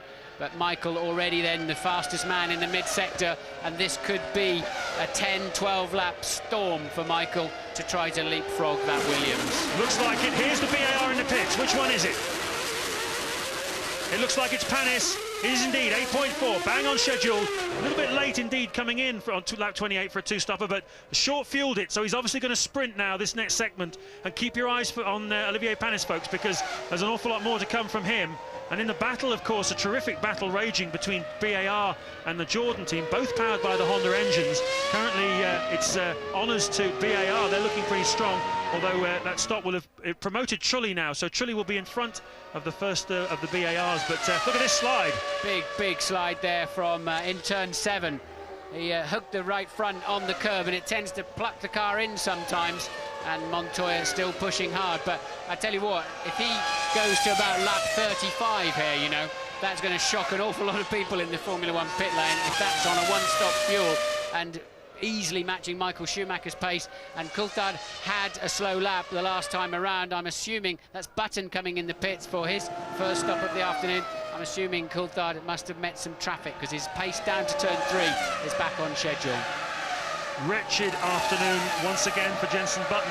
Twice this weekend he's been bottom of the timesheets, and what a difference a year makes, as of course the 12 months ago he got his first World Championship point. There's a problem here on this stop. It's all over for Jenson Button. As I say, 12 months ago he outqualified Ralf Schumacher, let's not forget, and got his first World Championship point. This man, though, took his Williams drive. Frank Williams decided to give Montoya his opportunity. Jenson made the switch to Benetton. It's certainly a learning year for him. It's going to be very, very hard work getting this radical new Renault engine up to speed. It's currently about 100 horsepower down on the benchmark engine, which is the BMW, the Mercedes and the Ferrari. And poor old Jenson, a miserable weekend comes to an end. Never got higher than 17th in this race. In fact, he never got higher than 17th in any session of this entire weekend. Well, as the fuel's going down, another new fastest lap of the race then for Montoya. So no drop-off at all from those Michelin tyres, none whatsoever. Just burning the fuel around at 2.5, 3 litres per lap, enabling just to edge the times down. A good, solid, consistent, professional drive from Montoya, and he looks well under control, doesn't he? Coulthard to his fastest lap of the race so far, just a 1/10 of a second slower, but the lead now Montoya's edged out to 4.2 seconds. Yes, Montoya looking very tidy, very controlled and pushing hard. 4.2 seconds up on Coulthard. Michael Schumacher, though, back up into 3rd place, 30-second behind. And, well, one man who's had an eventful afternoon today is Rubens Barrichello, and he's down one with Louise. He has indeed, James. Rubens, probably the biggest racing weekend of your year. It's all gone horribly wrong, hasn't it? Yeah, I mean, it's something that I've been asking myself the last minutes. I mean, why those things happen? I mean, why? I mean, okay, you have to keep your smiling going. You have to think on the positive side. But in the question of 10 minutes, I had probably everything going wrong. I mean, I had the car breaking down on a formation lap. I had to run up here. I had 30 seconds to go to the grid. When I get to the grid, I had to change more. It wasn't my car. I mean, the engineers and the mechanics did a fantastic job for me to feel at least at home. I mean, it wasn't perfect, but it was like that. And then, you know, I really brought my heartbeat from 200 to 80. I was feeling calm. And then on that straight, I was feeling calm on my right side. I knew something was going on in between Ralf and the guy in front. Maybe it was a Jordan. And then all of a sudden, what I saw was a car coming my way and braking. I mean, it took me so much by surprise. And that's the discussion we had on the briefing on the other day. I mean, are you allowed to change so many lines in the course? So it's really bad. Thanks, Rubens. Bad luck. Okay, Rubens light. Well, I can see out of the window here thunder, lightning, and it is clearly raining in the distance. Whether it's going to get close enough to this racetrack to interrupt this afternoon? I don't know. Certainly many of the teams are expecting it, and that's always a great yahoo, isn't it, when that happens? Well, of course, if it does start to rain, the man that's going to favour is Montoya, because he hasn't stopped yet. He looks like he's building up to a stop. Michael, of course, has just been in, and he would be the loser. Let's just recap, take a couple of seconds out here to just recap and remember exactly what's happened so far in this extraordinary Brazilian Grand Prix. Rubens Barrichello, his race car failed on the parade lap, and he had to run back and get into the spare car. He then smashed into the back of Ralf Schumacher right here at Lake Descent corner on lap 2. That brought out the safety car. It put Rubens out of the race, as we've just heard from Louise, and it put Ralf Schumacher into the pits to put a spare wing on. He's now back in the race, but he's not classified. He's way outside the top 17, 4 laps down. Juan Montoya then put an incredible move at the restart on Michael Schumacher, the race leader, and he took the lead as Ralf Schumacher well, he's unlapping himself, actually. It's very confusing watching that Williams unlapping itself, because it looks like passes for position. It's not, folks. He's just trying to unlap himself on the Jordan. But Montoya dived down the inside, a very bold move on Michael Schumacher. He took the lead, and he's looked very comfortable ever since.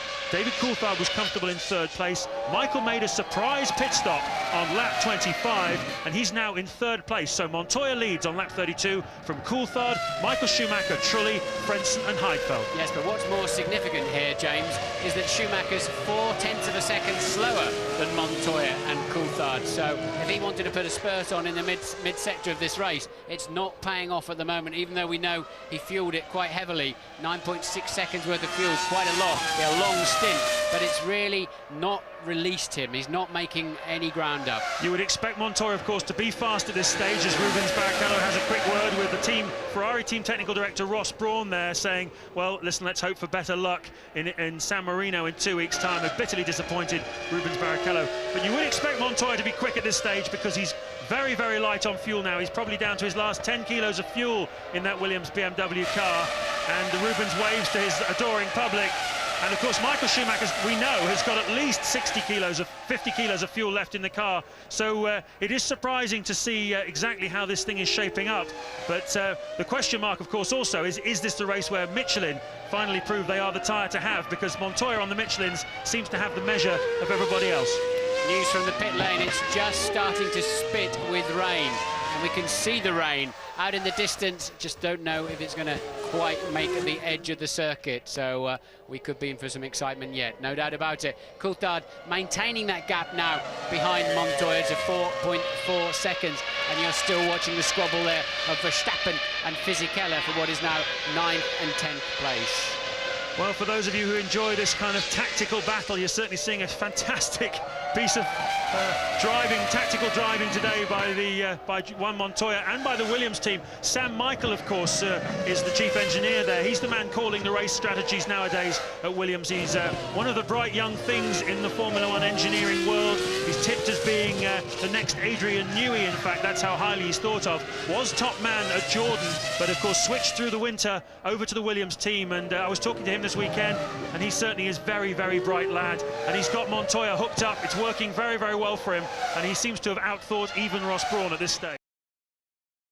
Rejoining the racetrack, we saw him parking up earlier on for what looked like a normal pit stop. Then they pulled it in the garage. They clearly fixed that, and Jenson Button then back on the racetrack. He's going to be some 4 or 5 laps down, I would guess. So Juan Montoya leading, and we're just taking a look at a replay as Villeneuve in 11th place gets it a little bit wrong and takes to the grass. Having a miserable weekend this weekend, Jacques Villeneuve, 97 Formula One world champion, won here that year at Interlagos on his way to the World Championship. But this year he really has been outpaced by his teammate Olivier Panis, who's been threatening to get on terms with Villeneuve, but this has been the race where he's done it. Yeah, Panis has been a match for Villeneuve, no doubt about it, and we saw that kind of pace from Panis when he was test driver for McLaren last year, but wondered if it would retranslate back into Grand Prix, and it certainly has done so. But Villeneuve, the reason he's down in 11th place is he had an early pit stop for what looked like a puncture. Yes, indeed he did, and we understand from the pits that the rain is beginning to fall just a little bit heavier now, and this, of course, is playing beautifully into the hands of Juan Montoya, because he's certainly into the one-stop pit window. He can come in any time now and fuel it to the finish, and, well, of course, it might stop raining, in which case being on any kind of wet tyres might not be the thing, but this is a very delicate time of the race. You don't want to blink first at this time of the race. No, but they really hope, if it's going to rain, both Montoya and Coulthard need it to rain in the next 3 or 4 laps, otherwise they will be making 2 stops. But as we well know, James, tricky conditions, changeable, rainy conditions is Michael Schumacher territory. He's currently 32.8 seconds behind Montoya because he's on a 2-stop strategy. He's had the first of those pit stops. They've both got to pit one more time, of course. So Michael, 32 seconds out of bed. He's got some work to do, as Michael Schumacher. He said before this race, my winning streak must come to an end. It must, sooner or later. That is just the way the world works. And, of course, he was tempting fate a little bit, but is this going to be the weekend where not only does his winning streak come to an end, but Juan Montoya's winning streak begins? Because this young 25-year-old Colombian has certainly shaken the Formula One establishment to its core with this performance here today. Incredible pace, incredible aggression, and we now know he had a lot of fuel on board when he fought Michael Schumacher, who did not have a lot of fuel on board at the time. Yeah, good point. I mean, he outbraked Michael, didn't he, with that move, and as the pace car released them, he was more ready than anybody else. And he outbraked him with, now we know, another 20-25 kilos of gas on board. So from 190 miles an hour, 25 kilos makes a big difference when you're trying to slow a car down, especially if the tyres are a bit cool. Although, of course, the safety car was out only for effectively 2 laps of this race while they cleared Häkkinen's car off of the start-finish line after he stalled whilst engaging first gear. And that is Michael losing time there behind the Prost. Well, they're starting to put their raincoats on in the grandstands in front of us. Some of them have got Colombian flags painted on the back of them. There are wet tyres ready, there are intermediate tyres ready in the pits for the drivers who are going to make their pit stops. It's a very, very nervous, intense time. You don't want to jump too soon, make the wrong decision.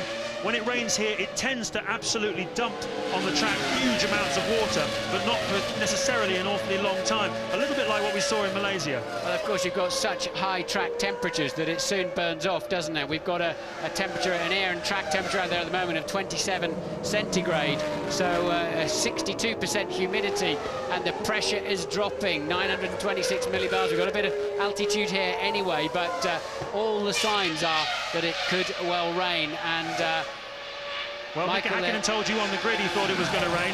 He didn't know that he wouldn't be in the race at the time, but he certainly said he thought it was going to rain, and it looks like it might. For the second Grand Prix in succession, we're heading towards some uncertain times and some uncertain weather. And who is it going to play out for? Is it going to play out for Montoya, Coulthard, or Michael Schumacher? That's As we look at the Sauber, Kimi Räikkönen. Yeah, Räikkönen in the pits from 8th place. Another very solid drive from him. Seemed to be an awful long time getting away there. And clearly a one-stopper. That's about right for the amount of fuel to go in, but seemed to be late getting away. But he was on slicks, Martin. Did you see that? He noticed he was on the slick tyre, which is very brave. Well, he couldn't do anything else at this time. There's no water on the track. No option, James. Wet tyres on that track, and you'll be 2 or 3 laps. Oh, and whoa, that's... It's Montoya! Montoya's out of the motor race! Unbelievable! He's been rammed from behind by one of the back markers. It's the Arrows. It's absolutely incredible. It's Jos Verstappen has taken Juan Montoya out of this motor race. I think it's Montoya, is it? Yes, it is. Oh, my good Lord. What drama here in Sao Paulo. In front of us, they're almost crying. The Colombians, they thought they were going to see a debut Grand Prix win, and you are in big, big trouble from the big Colombian man when he catches up with you. And that was a nasty incident. It's lucky the Arrows didn't fly and start rolling over there. Luckily, the wheel ties keeping his wheel in place there. And let's watch it. He moves out of the way for Montoya, lets Montoya through, and then just runs straight into the back of him. Almost like he got sucked into the braking zone and just misread the whole situation. Wow, what an absolutely incredible development here at Interlagos. Juan Montoya on his way, looking very strong indeed, and Jos Verstappen, having let him come through, has made an absolutely dreadful, dreadful mistake, and he walks away looking very sheepish. Verstappen ran over my head there back in 1994 when, do you remember he got together with Irvine and had a big incident at turn 4 there, managing to drive through my cockpit on his way. But that's your new race leader then, David Coulthard. And again, lots of debris and rubbish on the track. You always get a lot of litter over there. There's a big grandstand full of people. And I think just the swirl around this bowl of the air movement, there's always a lot of litter and rubbish, and a big bolt of lightning about 5 miles in the distance just striking the ground here in Sao Paulo. Speaking of striking the ground, I've no doubt the mechanics down at Williams are doing just that. What's happening, Ted? Yeah, it's terrible. Patrick Head walked off the pit wall with a face like the thunder that we think is about to come as the McLaren mechanics just take to their pit box. Williams smelt blood. They really smelt their first win since Jacques Villeneuve won at the Nürburgring in '97, and it's been cruelly taken away from them. Thank you, Ted. And look, Heidfeld there trying to get out of the pit stop, and the refueler could not get the nozzle out. So a disastrous pit stop there for Heidfeld, who was in 7th place, but he had something like 22 seconds advantage on Fisichella behind him. And in comes Coulthard. Yep, Coulthard into the pit lane now. This is your race leader, lap 39. He'll fuel it to go to the finish, almost certainly. But the key question is, can he get out in front of Michael Schumacher, who at the end of this lap is 30.3 seconds behind him, and that is almost exactly what you need to make one stop. It's going to be very, very close.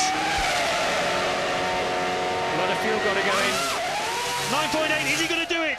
Down the pit straight, we're looking for Michael Schumacher. Here comes Schumacher, and Schumacher is... No, he's not going to do it. But it looks like Coulthard's going to retain the lead. It's a very slow pit exit. I think Coulthard should just stay ahead. He should have 2 or 3 seconds in hand. There he is, yes. He's got to build up to speed. You run around the inside of turn 3 here. And now David up to speed, and Michael will just pop out behind him, just working out. But of course, Coulthard, if it doesn't rain, Coulthard does not have to stop again in this race. Michael Schumacher, we're pretty sure, has. Yes, he definitely has to stop again, Martin, no question about that. And this is an incredible turnaround from what we expected in this Brazilian Grand Prix. I can't remember ever seeing a dull Brazilian Grand Prix. It's the kind of place where things happen, and they're certainly happening here today. Coulthard leads on lap 40 from Michael Schumacher, Trulli in 3rd and Frentzen in 4th.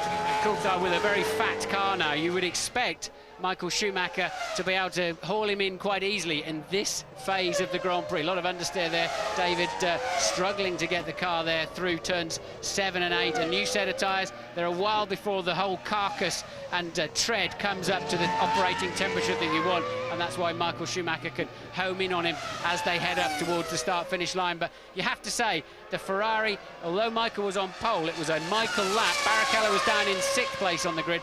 The Ferrari has not had anything like the advantage that it showed at the first 2 Grand Prix, and we've clearly seen that this afternoon. Coulthard really, the car bucking around there. What happens is, stick 80, 90 kilos of fuel on board, and the ride height, the rear ride height, it goes down quite a lot. It's 20% of the weight of the car, and then you start hitting the ground harder in those first few laps, and you have to be a little bit wary. It's not a waiting you're at, folks. That's just litter coming out of the grandstands. They've been here since 7 o'clock this morning. They've been going crazy in the sun. They've been eating their crisps, and they're now throwing the packets onto the racetrack, and it's quite a dramatic sight. Let's hope none of those go into the radiators of any of these cars, because they'll send the temperatures through the roof. But McLaren made some improvements to this car. They worked hard in testing in Barcelona last week. They came here with 4 different front wings. They've tried them all throughout the weekend. Adrian Newey, the chief designer, the head man in the technical department at McLaren, has been working night and day. He's not here this weekend. He's working so hard on trying to improve this McLaren. He's been flat out trying to just get them more front-end downforce to get this McLaren on terms of Ferrari. At the moment, it looks quite good for McLaren. Now, this is not such a high downforce circuit as some of them, and I think it's more in the zone where the McLaren has been working better anyway. They've been maxed out on their aero settings, and I think this circuit definitely played into the McLaren zone. But Coulthard and Michael Schumacher have had a few run-ins in the past, because normally Coulthard trying to pass Michael rather than the other way around, isn't it? But if Michael wants any chance of winning this race, he needs to leapfrog past the McLaren. Haven't seen any signs yet that he's easily got the speed to do that.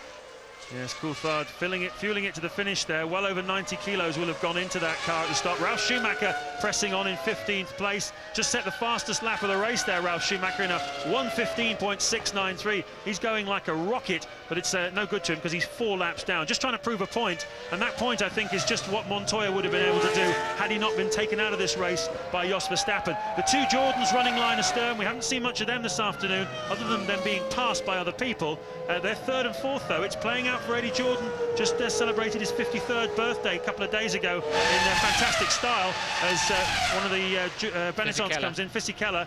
So, but at the moment, Eddie Jordan's 2 cars are running 3rd and 4th, looking reasonably comfortable. Panis is in 5th place. He's on a 2-stopper. The 2 Jordans appear to be on a 1-stopper. They've yet to make their stops, I believe. But it's, well, actually, who's in the pits there for VAR? Just behind that Fisichella, it's Villeneuve again. They've got problems with that car. There's a good scrap. It's a long stop there for Jacques Villeneuve. A good scrap shaping up. Panis in 5th. On a different strategy, but much faster than the 2 Jordans, and he's just 6 seconds behind them. One of the Jordans looks like he just came into the pit lane, and I can tell you it doesn't look as though the mechanics are ready for him. Yes, it's Frentzen, and I'm looking straight out, and they were not ready, but they've rushed out all of a sudden. Still taking the blankets off the tyres down there at Jordan, so Frentzen then in for his what should be his one and only stop of the afternoon, assuming that the rain we can see in the distance doesn't make it to the edge of the racetrack. And there's the man with the starter. That's just in case Frentzen stalls the engine, so that's a precautionary thing.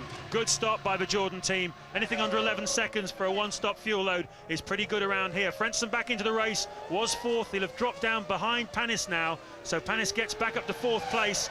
And, but he will rejoin in front of Heidfeld, so Frentzen down into 5th place. Coulthard leading on lap 43 from Michael Schumacher, Trulli, Panis, Frentzen, Heidfeld. Raikkonen still in 7th place, waiting to pick any points up if anybody should drop out. He's only 1 second behind his teammate Heidfeld, having a super race here. The young 21-year-old Finnish rookie. This is only his 27th car race ever, and once again he's really on it. Irvine up into 8th, despite having a stop-and-go penalty earlier in the race. Alesi 9th and Fisichella 10th for Benetton. So next man to stop must be Jarno Trulli anytime soon, the current 3rd place man, and we believe he's on his, yes he is. Here he is. Trulli then in for his one and only stop from 3rd place. Jarno Trulli, the young Italian driver, has been very disappointed with his form so far, but he's been running very strongly this weekend. He's beginning to turn it round. Let's watch his stop, see what happens. 22 men working on that car. Pretty routine, it looks to me. Lots of revs, and they can't get the refueler off. Yes, the fuel hose won't come off, and Trulli lost a couple of seconds there. That will have cost him dearly. And the most incredible bolt of lightning, a vertical bolt of lightning, just to the right out of our commentary position over the city of Sao Paulo. So, lap 44, Coulthard leading from Schumacher, Panis. Trulli is 4th, Frentzen 5th, and Mick Heidfeld is in 6th place. I can see rain.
That's your race leader, David Coulthard, but it's raining quite hard now here in Brazil, and he's going to have to make a pit stop because he is losing a lot of time.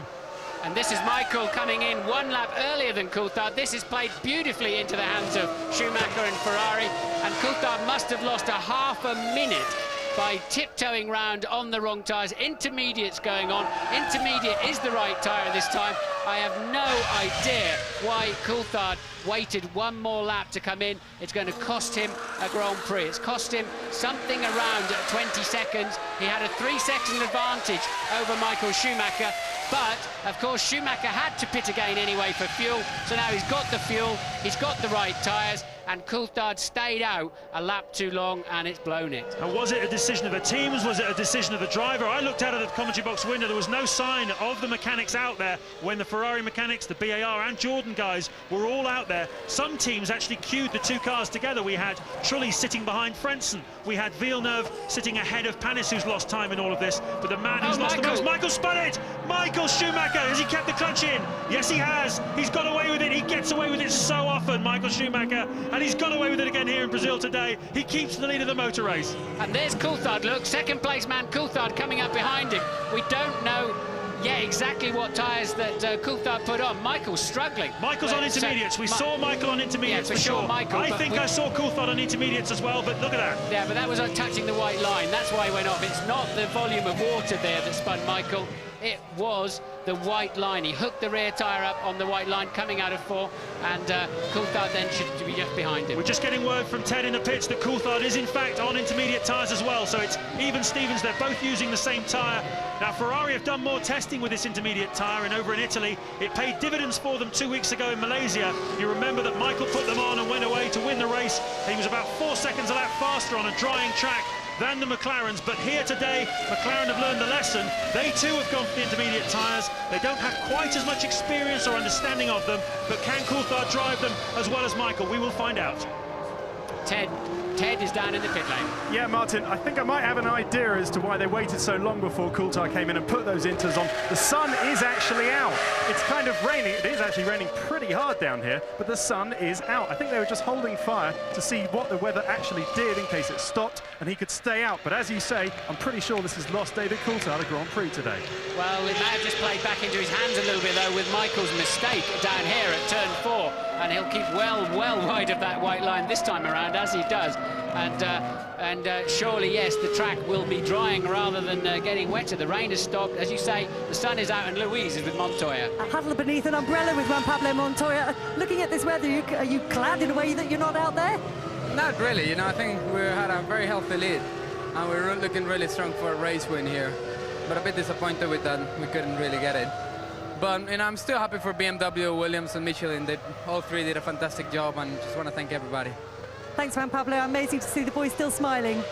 Very American style there, thanking all of your team and your sponsors and your mechanics. That's what they do all of the time over there. But it was calm and collected, wasn't he? I think he'll be very satisfied with a brilliant performance this afternoon, Montoya. Taken out by Verstappen, who had a bit of brain fade. He let Montoya through and then ran into the back of him as he was being lapped. But Coulthard at the moment able to stay in the wake there, and who's that coming through? Somebody making a move on Michael, it looked like, from behind. And it's Coulthard. It's Coulthard coming up the inside of Michael. Mind the back marker, and either side of Marquez they go, either side of the Minardi, and David Coulthard has taken the lead of the Brazilian Grand Prix away from Michael Schumacher. Schumacher made a mistake 2 laps ago. He made an even bigger one on that lap into turn 1. He was outsighted by the back marker, and Coulthard's through. Great driving, just like we saw in the French Grand Prix last year, Martin. He's not afraid to have a go, and he's had a go, and he's passed him. But I tell you what was particularly brave about that is Coulthard was in the spray of 2 cars, the Ferrari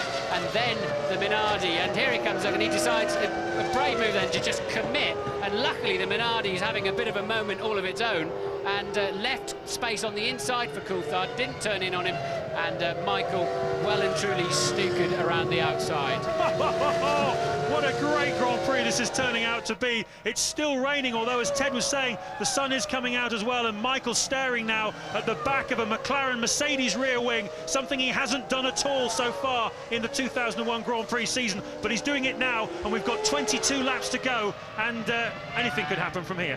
Yeah, some of the cars went out on full wets. We saw the Jordans, for example, going on to the full wets, and we know from Sepang and we know from Ferrari testing that they found no more aquaplaning on these inters than on the full wets, and Coulthard's certainly happy on them, isn't he? And he's picked up already. Let's see what he's got. Look at the gap, look at the lead he's got over Michael as at the end of the first lap, after he's passed him, a full 1.5 seconds.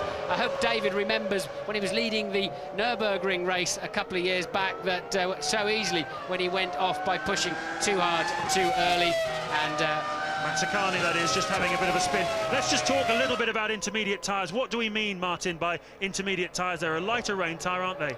Yes, they've got more rubber on the track, basically, and smaller, lower grooves, so that they don't clear the water as well, but they give you more grip. And intermediate means it's halfway between a wet and a slick. Yeah, both the Jordans, well, Trulli putting the wets on, Heinz-Harald Frentzen, we believe, putting intermediate tyres on. Of course, everybody, Formula One, everybody follows everybody else in this game, and everyone looked at what Ross Brawn and the two Ferrari drivers did in Malaysia 2 weeks ago, putting the intermediate tyres on in the middle of a deluge, and this weekend it looks like some of them have copied, others have gone their own way, and it's very wet out there now. Michael's finding some speed now, James, and Coulthard appearing to be extremely cautious and trying to almost do the karting line, going around the outside. This is a replay, I don't know what of. It looks like the Jordan getting pinched. It's Trulli and Raikkonen. Really. Trulli Yes. and Heidfeld, I beg your pardon, having a scrap there. Trulli and Heidfeld for fourth place. So Trulli taking fourth place off Nick Heidfeld, who was going very strongly once again for the Sauber team. And the track seems to be wetter in some places than others, as we saw a couple of weeks ago in Malaysia. It's not quite the same situation as there, because in Malaysia we had a very wet part of the track and some of it was bone dry. Here it's all wet, but some parts are wetter than others. I tell you, you need some fantastic belief in your car when you're coming along this pit straight here on intermediates with that amount of water on the racetrack. Luckily, at 190 miles an hour, you got a stunning amount of downforce. The car's being pushed onto the racetrack, and it's that part of the racetrack where Coulthard seems much happier. Now, homing in. Oh, and look, Heidfeld there, the Sauber there, getting out of shape all by itself in the middle of the straight. In a straight line, not even trying to turn a corner, and it's absolutely pouring down out there. It really is a lot of water lying, and we're getting towards the territory where intermediates are perhaps not the tyre to have, because as you just said, Martin, they don't disperse the water quite as well as the wet tyre. They don't throw off the huge volume of water you need to get grip on a racetrack like this. But apparently the Bridgestone Inter is a particularly good tyre. It's only a lot of standing water which is going to send that car off the racetrack, but there's plenty out there. So Coulthard leading, 20 laps to go in this race. No one has to make another stop unless the weather conditions change and tyres are required. But in terms of refueling strategy, we believe everybody now is fueled to go to the finish. There are 20 laps left in this unbelievable 2001 Brazilian Grand Prix. Coulthard leading by 2.5 seconds from Michael Schumacher. Frentzen is in third place, Trulli is fourth, Heidfeld is fifth, and Raikkonen is in sixth place. Irvine has got up to seventh after his stop-and-go penalty. Alesi is eighth, Panis ninth, and Fisichella 10th. 20 amazing action-packed field laps, we hope, still to come.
18 laps to go here in this amazing 2001 Brazilian Grand Prix.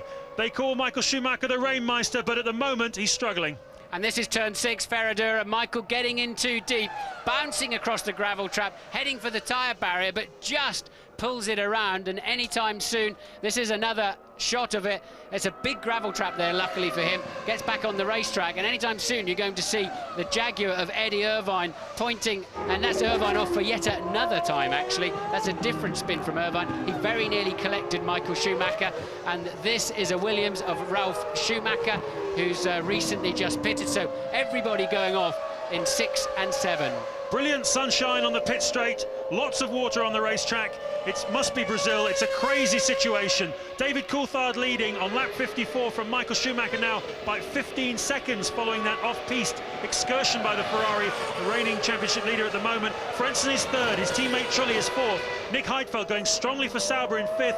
Lacey looking for Gert Prost's first points of the 2001 championship, and their first points since '98. Look at Michael's car control though, well, or absence of it. Yeah, that was a different, yet another overhead angle of that turn 6 incident. So Michael losing 2 seconds a lap as well, actually, to Coulthard. Coulthard driving beautifully up front, hope he's not pushing too hard in these conditions. But remember, these inters, Michael went for 30-odd laps on quite a dry track in Sepang, the last Grand Prix. They tend to hang on very well, and I don't see anybody in these remaining 17 laps having to come in and change for slicks. If they chose the inters, if they chose the full wets, they might be struggling.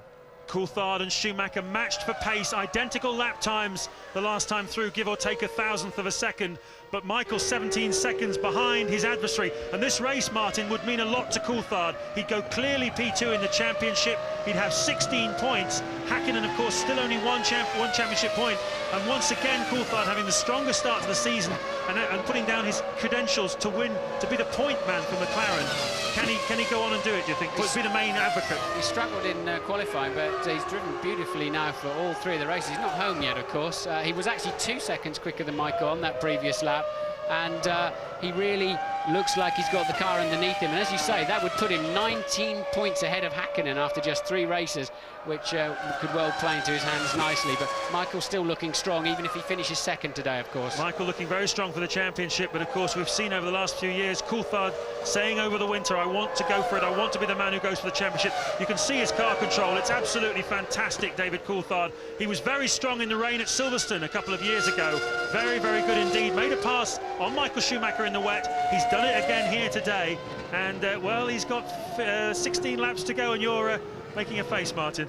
He's pushing too hard. He's having moments everywhere. He's 18.9 seconds ahead, as you say, and he doesn't need to be pushing this hard. But of course, you know, if the track does dry out, he still could have a drag race to the end with Michael Schumacher. But David appears confident, appears to be under control. He's calm. Every so often, he just gets the tail end wagging. But Coulthard apparently on his way. And then the car just hooks up and flies through the final part of the lap. Well, turned 30 last Tuesday, David Coulthard, so he's now classed as one of the more mature Grand Prix drivers, although anyone who spent an evening with him would certainly contest that. Never won here in Brazil, but has been a front row starter here the last 3 years. This year, of course, it wasn't such a pretty story for him in qualifying. He was down in 5th place, but he looked good from the start, and he's looking very good now in these treacherous conditions as Mazzacani has yet another incident. Well, it's been an incident-packed race, but particularly for Mazzacani, he's been all over the place. They're just giving a bit of icing sugar to that car. I wonder if he had an engine failure coming down the pit straight, because that's going to give a few headaches if he did, if there's any oil on the racetrack. But Schumacher's going into that corner now and appears to have normal levels of grip. Yeah, Schumacher faster on that last lap than David Coulthard, just taking a second back off the Scotsman. And, well, as you say, Martin, Coulthard really looking at Livio Panis there in the foreground. Panis has slipped down into 6th place, which has popped a Lacey out of the points now. So it doesn't look as though the Prost is going to get a point just at this race. But everybody except Trulli has been lapped, so they've lapped the entire field up to Trulli. That's 4th place. Yes, Panis very unlucky during that stop for tyres. He had to queue up for probably half a minute while they were sorting something out on Villeneuve's car. So Panis was on a strong run, splitting the Jordans earlier on. 2 Jordans then still running very strongly in 3rd and 4th together. And who have we got here? That has got to be Räikkönen out of 9th place. So Kimi Räikkönen out of the race. We don't know whether it's a mechanical failure or whether he simply dropped it somewhere, but well into the green fields there. I suspect he spun off somewhere. Gone 10 races now since he last won a Grand Prix, David Coulthard. Is this going to be the end of that losing streak? And a big, big moment for Räikkönen. That's the problem around here, James. It's just, you know, the racetrack's in just such a mess, and you go off onto what should be a little grassy slide, and the next thing is you're heading into a rollover situation. But Räikkönen then lost it in turn 5, normally a very easy corner, and Michael very late on the brakes. He's got to get on with it. Of course, he is lapping there. Yes, he's lapping Panis. So Panis down in 6th place, being lapped by Michael Schumacher, and Schumacher's got to now regroup and start attacking Coulthard. He's now 16.7 seconds down, so pulling back, as you say, about a second a lap. Yes, he's got 14 laps in which to do it, and a gap of 16.7 seconds behind. He's made the mistakes this afternoon, Michael Schumacher. This will not go down in his record books as one of his best races. We've got waved yellow flags for the various and sundry cars which are scattered around the fields here at Interlagos. Interlagos means between the lakes. There's been a lake on the racetrack today as well, and some have steered through it better than others. And certainly David Coulthard at the moment, the man with the credentials to claim to be the rainmaster here in Brazil. Who's this then? This is Panis making a move on Alesi. That was the move for 6th place, which took Panis up there into the points-paying position. Of course, he finished 4th in Australia and was disqualified, or rather he was given a penalty which dropped him down to 7th place, Panis. So these would be his first championship points of the season, and his first championship points since coming back to Formula 1 after a one-year sabbatical as a McLaren tester. Yeah, it's very sweet of Panis and Alesi. They were waving at each other as Panis took away his 6th place. And Coulthard has just put a lap on Jarno Trulli into turn 1. So David Coulthard going like a train here in Interlagos, putting a move on Trulli. There in a replay, I saw it out of the corner of my eye. And Coulthard then just sweeping out of the toe, gets the right line. There's plenty of grip up the inside. You see the back of that McLaren bouncing around on the bumps, quite stiffly sprung for whatever reason. When it's surprising then he's finding this much grip on the track. And now, for sure, the water level on the track is definitely intermediate zone, and there should not be too many risks out there. But Coulthard last time lost another 0.8 of a second to Schumacher. But if he can just keep this sort of pace up and keep this aggression through the back markers, he should be okay. But remember what happened to Montoya, minding his own business, and wiped out of the race by a back marker. Yes, absolutely extraordinary. Jos Verstappen, for those of you just joining us, the race leader Juan Montoya was going along very nicely, having thrown down a gauntlet to all and everybody in Formula 1, having passed Michael Schumacher very dramatically. And as you see, Coulthard making progress, putting another lap on Ralf Schumacher, who was also clouted by a back marker. But Verstappen pulling aside, and Montoya just slipping through, and then obviously Verstappen missed his brake pedal, smashed straight into the back of Montoya, and that was the end of the Colombian's race. So, lap 58. We've got David Coulthard leading by 15.9 seconds from Frentzen in 3rd place. Michael Schumacher in 2nd place, Frentzen 3rd, Trulli 4th, Heidfeld 5th, and Olivier Panis in 6th place.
Brazilian Grand Prix, James Allen and Martin Brundle with you. David Coulthard leading the race by 17.5 seconds from Michael Schumacher.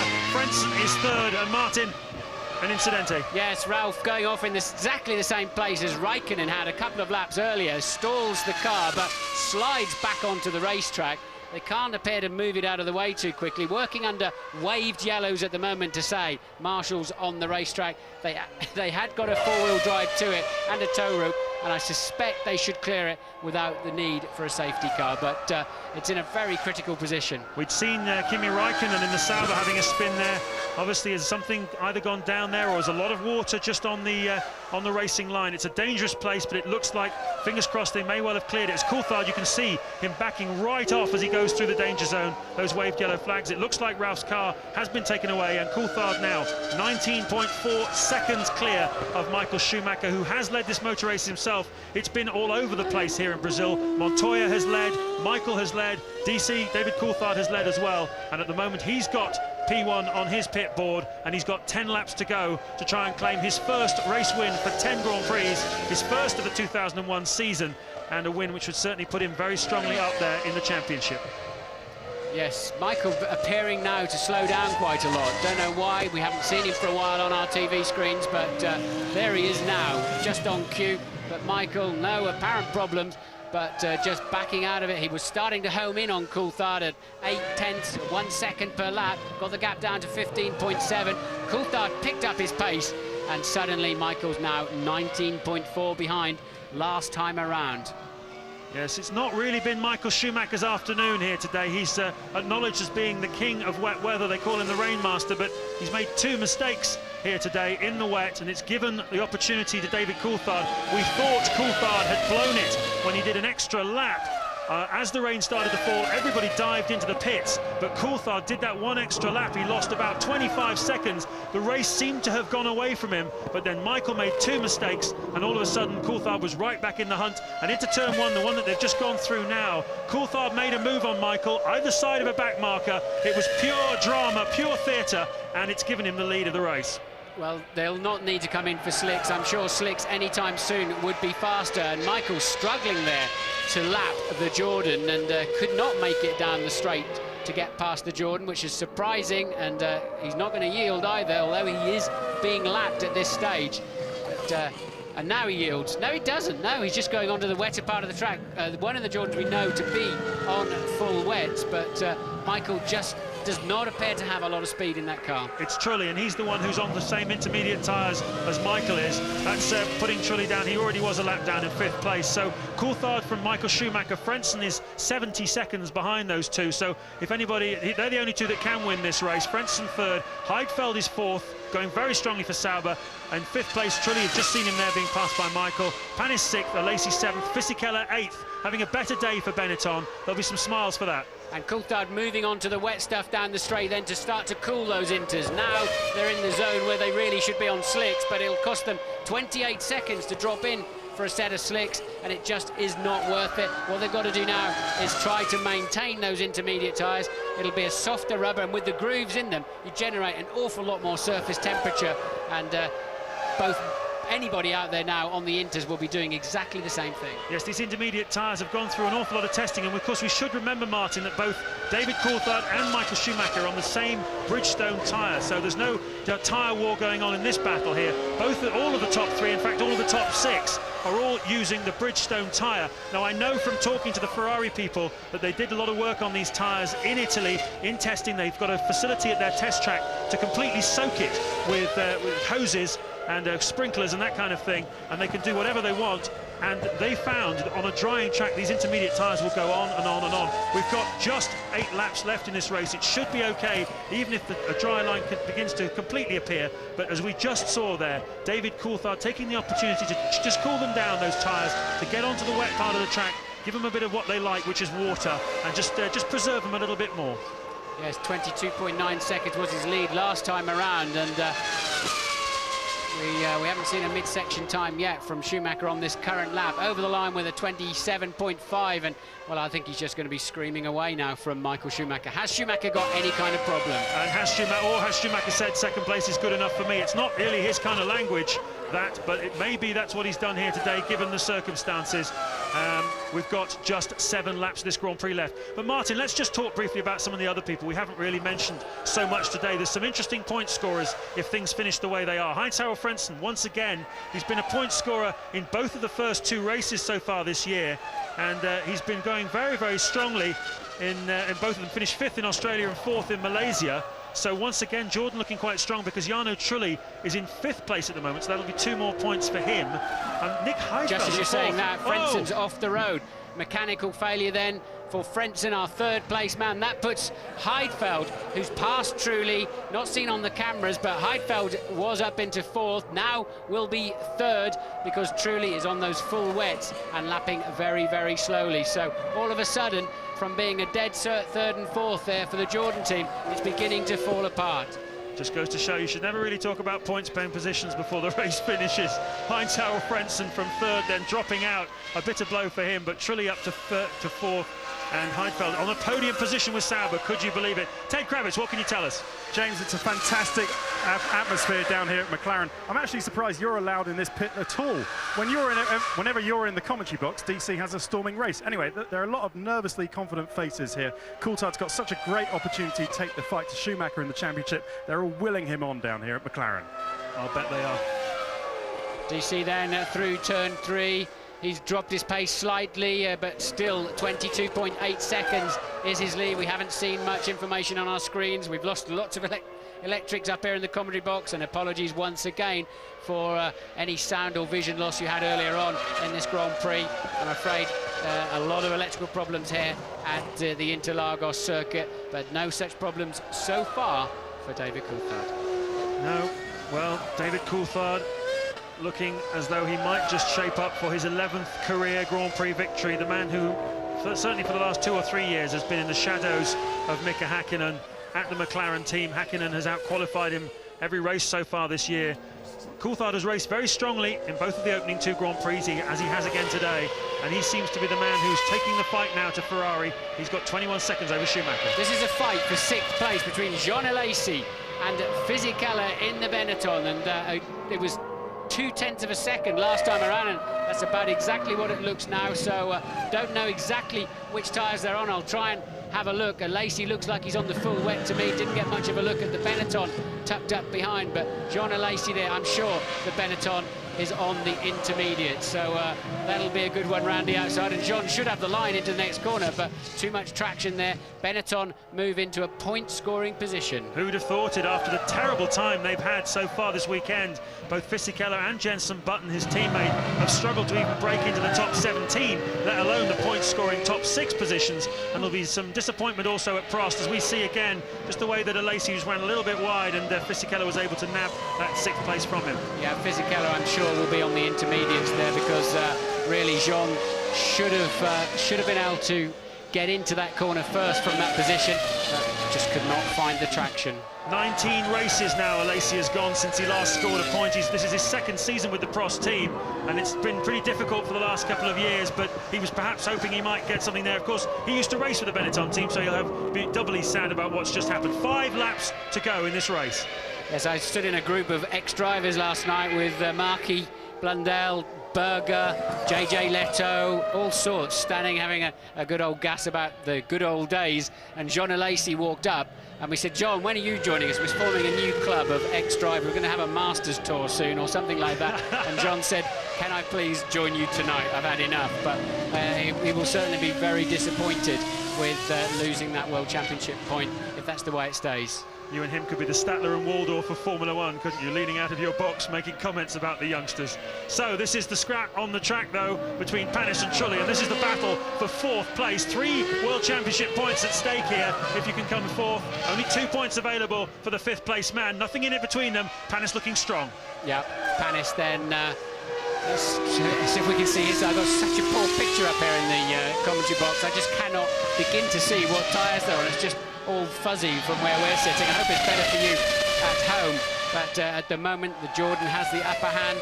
Trulli then 4th place man, Panis And we know Panis has got a lot of straight line speed. He popped past a Jordan earlier on, and 2 Jordans early on in the race, exactly like that, down into turn 1, more straight line speed, and a huge amount more confidence under braking. Panis then up into the same 4th place that he finished in Melbourne before they took it away from him for passing under the yellows. No yellow flags waving there. And look at the straight line speed advantage. Remember, these 2 cars have exactly the same engine. And if Eddie Jordan thought he was having a bad day losing Frentzen, having a BAR Honda breeze past his car will not please him at all. David Coulthard, though, now just 4 laps away from victory. And we've hardly seen the man who's going to claim the final podium position if things stay the same. His name is Nick Heidfeld. He's 23 years old. He comes, like Heinz-Auer Frentzen, from Mönchengladbach in Germany. He was having a terrible time at Prost last year, really got his head down. He's a protege of the Mercedes and McLaren team. They farmed him out to Prost, and now they've farmed him out to Sauber. And he's running in 3rd place in this race for the Sauber team. And he's had a terrific start to this 2001 championship. 4th place in Australia. They've got very, very little experience of this racetrack, Sauber, but they come here with one driver, Heidfeld, who's got 1 year's experience, and another driver, Raikkonen, who's never been here before. In fact, has only ever done 2 Grand Prix in his life. So they've done very well to get the setup right on that car, and Heidfeld looking very strong for a podium finish as we look at Michael Schumacher passing the back marker, and that is the European Minardi of Tarso Marquez. It's a great thing about Formula 1, it's so unpredictable. I mean, Michael just totally dominated those first 2 races, and here we see Heidfeld ducking up the inside of the Minardi. I think that's just a simple replay, nothing dramatic going on there. And a good overhead shot there of Coulthard gently feeding the nose of that McLaren into turn 10 before heading down through Megullo. So, Martin, let me ask you, we've seen an awful lot of interesting performances today. Who's your man of the match? Who's your drive of the day? What have you liked? This is the 3rd supremely mature drive of David Coulthard, but my man of the day has got to be Montoya, I think. His 3rd ever Grand Prix. He led it with a lot of confidence and supreme driving, and he was on a 1-stopper, so I'd give it to Montoya today. But this is a great run from David Coulthard.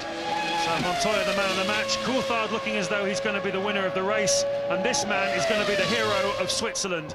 Nick Heidfeld for the Swiss Sauber team, powered of course by the Ferrari engine which won last year's World Championship.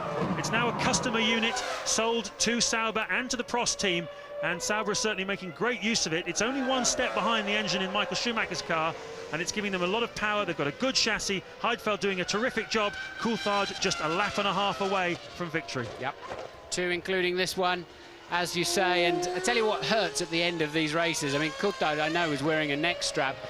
The rain would have taken away a lot of the pain around this track with the less grip.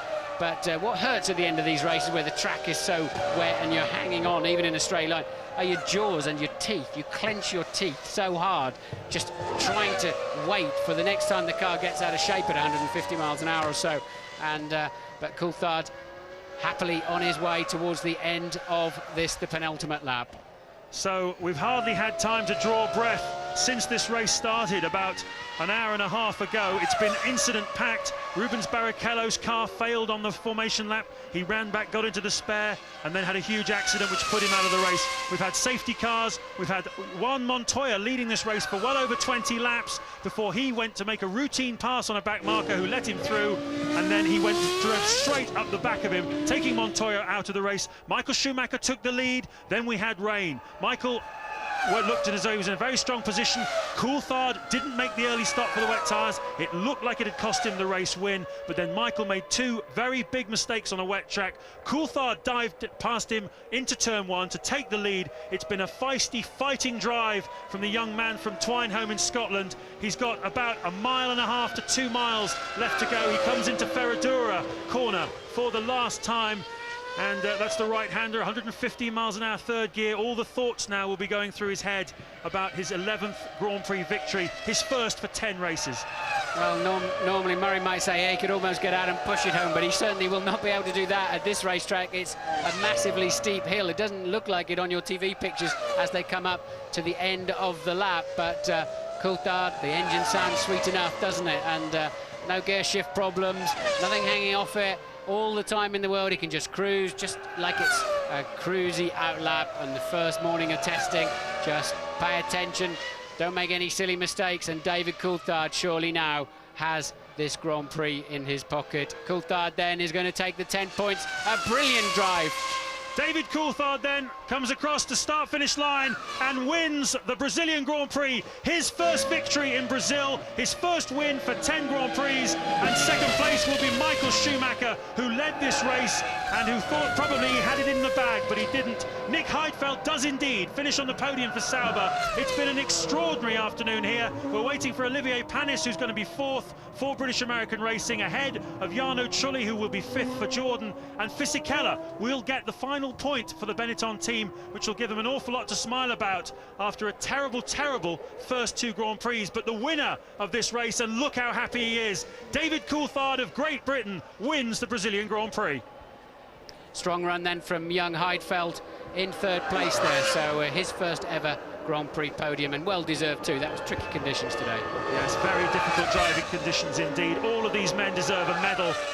And Panis finishing fourth there. You just saw going through your screens also Trulli waiting for Fisichella. He's a lap down. There he is crossing the line now. Giancarlo Fisichella, teammate to Jenson Button, of course, who has had a very trying time. Jenson finishes in 10th place though, and Ted is down there with Ron Dennis. Ron Dennis, congratulations, you've finally done it. You've broken the Ferrari stranglehold on Formula One. What stranglehold? I don't know what you're talking about. 6 races in a row, Ron, you've done it. Brilliant job. Winning races is what we're here to do, you know, we're just doing our job. And a fantastic drive from Coulthard. A word for you, Scott. Yeah, great drive. It was good, very good. Congratulations, Ron, brilliant job. Well, I've been down there many times over the last few years at the end of Grand Prix that have been won by McLaren, and I've seen the tears, would you believe it, in the eyes of Ron Dennis, the boss of that team. He's a man of steel, but he's got a heart, a very soft heart whenever there's a win. David Coulthard then comes in, the winner of this Brazilian Grand Prix.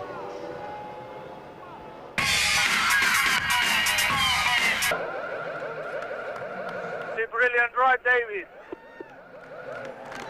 Thank you, Joe.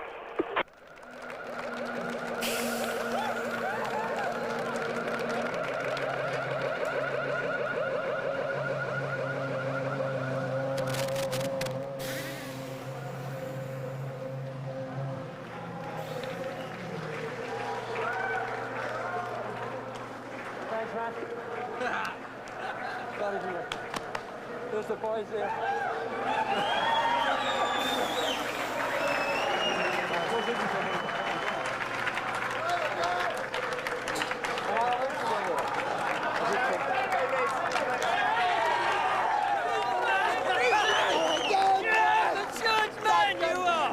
Happy birthday, Stack!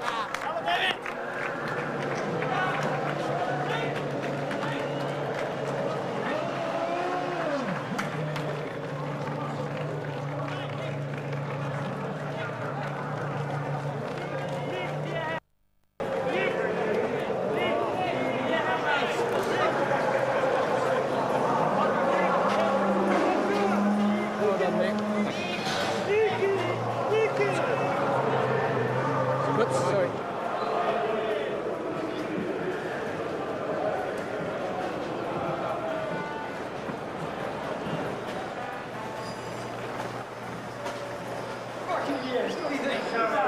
Yeah. Quite good.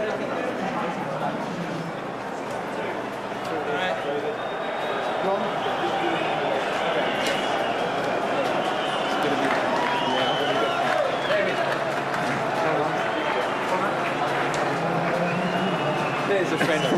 Take my helmet.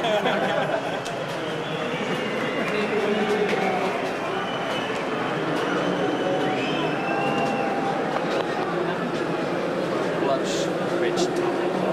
That was you. That's too slow. That's too slow? On the wet. No problem. Yeah, I don't know what. Huh? The car was handling like a piece of shit. It's whatever it is. I thought they mounted the tires wrong.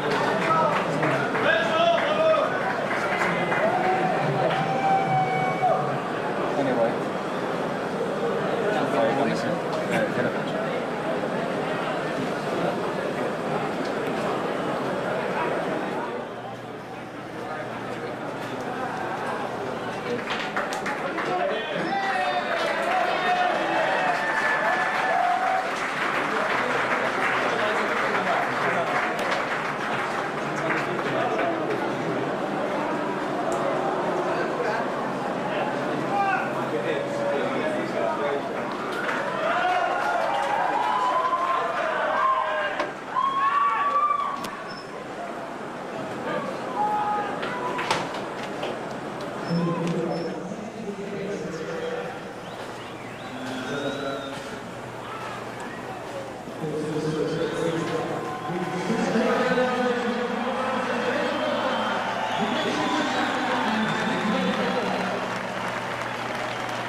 Welcome to David Coulthard. The trophy presented to him by Mrs. Marcos Suplicy, Mayor of the City of São Paulo.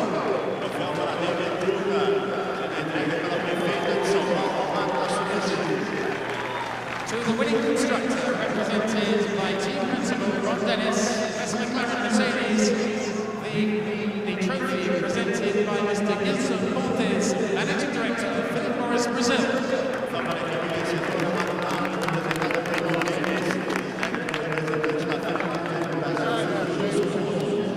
Mrs. Suplicy also presents the trophy to Michael Schumacher, second.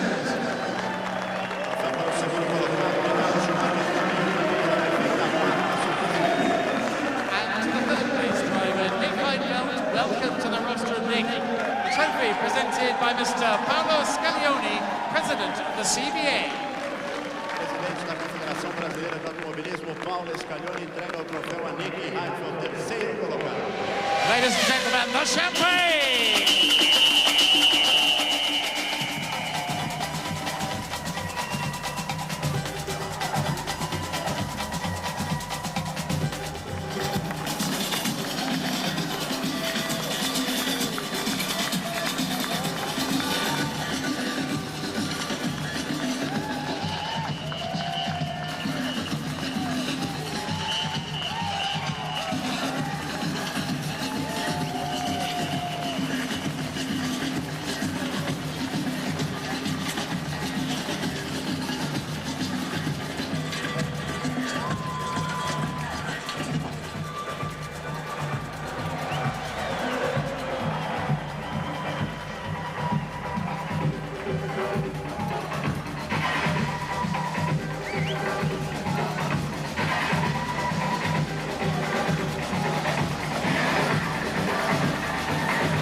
Mack a second, and Nick Heidfeld a first visit to this top 3 conference in 3rd place.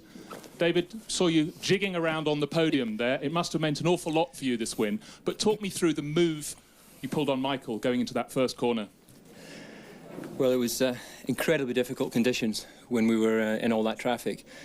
And to be honest, you couldn't see anything of the car in front, so you had to put a great deal of trust in the other drivers to still keep it flat. I think Michael must have lifted through the left-hand kink onto the straight, and then it was quite straightforward to just slipstream past him. And you know, we'd decided that this time, with the changeable weather, we'd compromise the setup a little bit for the dry to try and make sure I was in good shape for the damp. And although it was a bit of a struggle to stay with them at the beginning of the race, once it was damp, the car was working very well. So I have to say a big thank you to the team. Now, in the early half of the race, before you made the move on Michael, you were running 3rd behind Juan Pablo Montoya and Michael, and stuck in behind them. What were your tactics going to be at that stage? Did you know rain was coming? Praying for the rain, because I knew that I'd made some changes to the car with my engineer to help the car for the wet conditions. And you know, we were getting reports of increasing percentage chance of rain, and I just didn't want to be the one who got caught out again in those conditions. I didn't want to be the first to pit. Waited for Michael to do that, but once I was out, I was always able to get past him quite easily. And you know, I think my engineer Phil and Mark and the whole guys did a good job in setting up the car. So it's very satisfying to win this race. I know that maybe slightly fortunate because Montoya was going very strong, but I still think in the wet we would have been in great shape. Well, congratulations, David. Michael, could you talk me through the move just after the restart, when the safety car came in after the end of lap 2, when Juan Pablo Montoya made a move on you? Pretty easy. I mean, he has quite a lot of straight line speed in comparison to us. The problem here is that you have a very long straight from the last corner to start and finish line, so you have to give a lot of time for the safety car to go up front before you can really start to push, and that means you only have this last corner, and the guy is able to stay very close to you from there, and it's very easy then to take the slipstream and go in the first corner. Although I thought I was in front enough to keep in front, but then he must have braked very late, and he just got it right. I mean, he pushed me wide in the exit, which is pretty normal racing. We touched a bit, but no problem with that. And then I thought I could have another run at him at a later stage, but I never got really in that position. Later in the race, when the rain had come, you went out on intermediates, as you did in rather different circumstances in Malaysia last time out. But then it became clear that you weren't able to make any gains on David. Did it ever cross your mind to take the gamble and come in and fit dry tyres again? Because you had Heinz-Harald Frentzen was an awfully long way behind you in that stage. No, there was no way to go with dry tyres. It was far too wet. OK, Michael, thank you very much. Nick Heidfeld, congratulations, your first visit, 3rd place for Sauber, an excellent performance. You were very, very fast in the wet, getting past Jarno Trulli. Was this because you'd guessed before the race that it was going to rain? No, we went for normal dry setup, but I think Jarno was on wet tyres. I'm not sure, but when I followed him, it looked like he was on wet tyres. Because early on, when it was wet, he passed me, and later on I was quicker. Then Heinz-Harald Frentzen retired ahead of you, and you were up to 3rd place. What does it mean to be up on the podium for the first time? I mean, it's incredible for me, and I'm really happy for all the team who put a lot of effort in it. And to be honest, I think I didn't realize right now, because for me now to be on the podium is really amazing. Well, congratulations. Thanks. Back to you, David. 3 races gone. Michael leads the championship on 26 points. You're now 6 behind on 20, and your teammate Mika Häkkinen has only 1. Does this now change your position within the team? Do you think they'll put their full weight behind you for the San Marino Grand Prix? You know, I think the team provide 2 equal cars anyway, so I don't think that's an issue. And equally, I think you count your championship position at the end of the season, not at the beginning. So there's a long way to go, a lot of work to be done. But I'm just delighted that I was able to get my 10th victory here. It's my sister's birthday, so she asked me for a win for her birthday, so it's the best present I could give her. So I'm really overjoyed. You know, this is definitely the best feeling I've had in a Grand Prix victory. Thank you very much. Now, if Michael and Nick would like to do it in their own language, starting with Michael, please. Ron Dennis, de teambaas van McLaren, zat er 2 weken geleden in Maleisië helemaal naast. Toen hij dacht dat het droog zou blijven en het in de derde ronde al begon te regenen. Dit keer was er bij McLaren wel rekening gehouden met regen. Daar was de wagen ook op afgesteld. En Coulthard zat maar te bidden in die wagen dat het zou gaan regenen. En dat gebeurde ook. En vanaf dat moment wist hij dat hij een gewonnen race reed. Zelfs toen hij bij zijn pitstop, hij wachtte bewust tot Michael Schumacher eerst binnen was geweest, achter de Duitser terecht kwam, wist hij dat hij hem zou pakken. Nou, dat zijn dappere woorden. In ieder geval heeft hij wel gelijk gekregen. De schot die zijn overwinning opdroeg aan zijn zusje, die we dus in beeld zagen. Dat was niet zijn nieuwe vriendin, want zij was vandaag jarig. Een mooi verjaardagscadeau voor de zus Coulthard. Schumacher, hem werd gevraagd naar die actie waarbij Montoya meteen al in die safety car situatie achter hem vandaan kwam en meteen pakte. Hij zegt ja, dat is erg makkelijk. Als de man die achter je zit maar lang genoeg en dicht genoeg achter je blijft en dan in één keer erachter wegkomt, nou, dan heeft hij een kans om je te pakken. Het was een goede raceactie. Oké, we raakten elkaar wel, maar daar heb ik geen enkel probleem mee. En nee, het kwam niet in hem op in de stand van de race nog een keertje binnen te komen voor droog weerbanden. Dat had geen zin, zei hij, daar was het veel te nat voor. En Nick Heidfeld, ja, blij. Hij realiseert zich nog niet dat hij voor het eerst op het podium staat.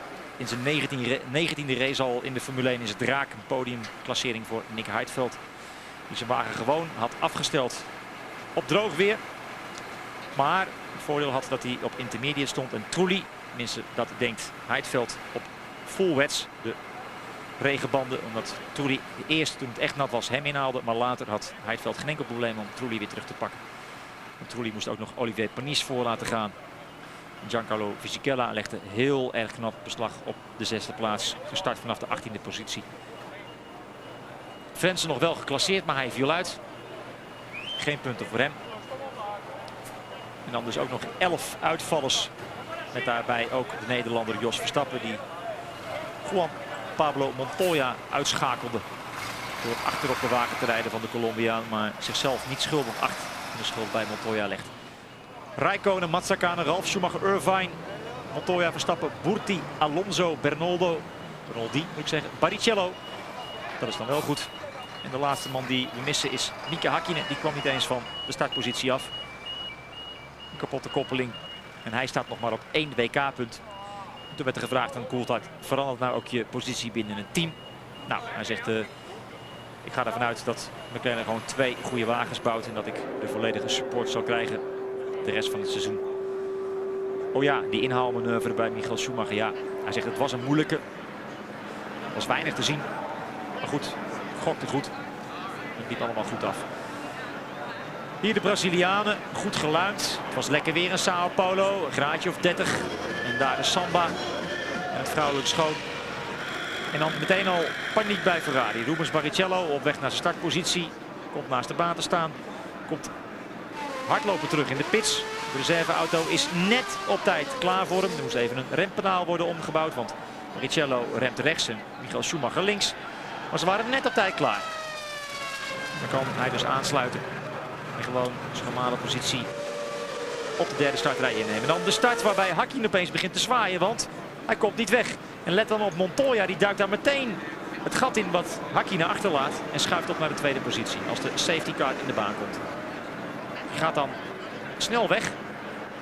En daar het moment dat Montoya hem brutaal aan de binnenkant ernaast zet. Ja, Schumacher wordt naar buiten gedrongen. Houdt dan nog wel de tweede plaats vast. En dan hier, Rubens Barrichello rijdt achterop de Williams van Ralf Schumacher. Schakelt zichzelf uit. En eigenlijk ook Ralf Schumacher die nog wel met een nieuwe achtervleugel weer de baan op komt. Maar dan al 4 ronden achterstand heeft op koploper Montoya. De verrassende koploper op dat moment. En er was een sensatie aanstaande. Ja, ze durven dan al niet meer te kijken bij het team van Williams. De monteurs van deze Juan Pablo Montoya. Snel op de rechte stukken. Schumacher had ook geen kans om er voorbij te komen. Dan Olivier Panis die een goede race reed. En die werd beloond uiteindelijk met de 4e plaats. En dan hier het moment waarop ja, Montoya te vroeg remde volgens Jos Verstappen. En de frustratie bij alles wat Williams is. En ook bij deze man Montoya. Maar hij reed een goede race. En ongetwijfeld gaan we nog hele mooie dingen van hem zien. De 3e keer al dit seizoen, zei Patrick Head, dat iemand achter op ons rijdt. Ja, dat klopt. Dan begint het ook te regenen in Brazilië. Dat brak er nog maar aan. En dan worden de intermediates gemonteerd. Onder andere bij Michael Schumacher die als eerste binnenkomt. En dan de eerste plaats verovert op deze David Coulthard. Maar kijk, Schumacher heeft alle mogelijke moeite om zijn wagen op de baan te houden. Maakt hier een foutje en dan deze actie. Let op, David Coulthard. Tarso Marquez erachter blijven. Zit ertussen. Coulthard aan de binnenkant. Schumacher moet er buitenomheen. Ongelooflijk, ja. Daar heeft ook Rubens Barrichello bewondering voor. Want hier nog een keer een uitstapje en dan is het echt afgelopen. En mag Schumacher nog gewoon blij zijn dat hij de race uit kan rijden. Want hier glijdt Eddie Irvine van de baan af. Liggend op de 7e plaats. De volgende uitvaller is Gaston Mazzacane. Dan vliegt daar Kimi Räikkönen van de baan af. Maar geen nood voor Sauber, want Heidfeld zou derde worden. Hier het definitieve afscheid van Ralf Schumacher. Die dan even van de gelegenheid gebruik maakt om even te spieken bij de wagen van Eddie Irvine. Die daar ook stond. Hij schudt het hoofd, ziet de Frenzen uitvallen. En dan het gevecht tussen Alesi en Fisichella gewonnen door de Italiaan. En dan moet Trulli Panis ook nog voor laten gaan. Nadat hij alles ingehaald door deze Nick Heidfeld. Die voor het eerst in zijn loopbaan derde gaat worden. En Peter Sauber zegt ook van ik geloof het niet. Ja, ik heb gekozen voor 2 jonge kerels. Heidfeld en Räikkönen. Nou, hoe gelijk heeft hij, zegt Peter Sauber. Prima prestatie van Nick Heidfeld. De race wordt gewonnen door David Coulthard. Die zijn achterstand van 10 punten verkleint op Michael Schumacher naar 4 punten. En de welgemeende felicitaties in ontvangst neemt van zijn teamgenoot Mika Häkkinen. En ook een knuffel krijgt van Ron Dennis.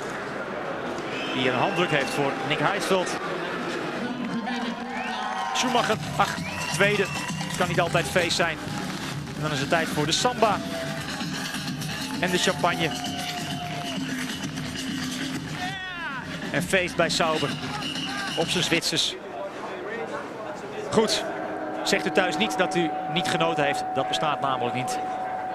Onwaarschijnlijk spectaculaire Grand Prix hier in Brazilië. En laten we hopen dat het over 2 weken de grote prijs van San Marino in Imola net zo zal zijn. En dan is Tom Coronel in ieder geval op zondag tijdens de race weer bij. En laten we dan hopen dat Verstappen het ook iets beter zal doen. Ik dank u voor het kijken. Tot over 2 weken. Dag. In the track, in the stop, strategy, everything perfect, and the drive. When you win, it's always better.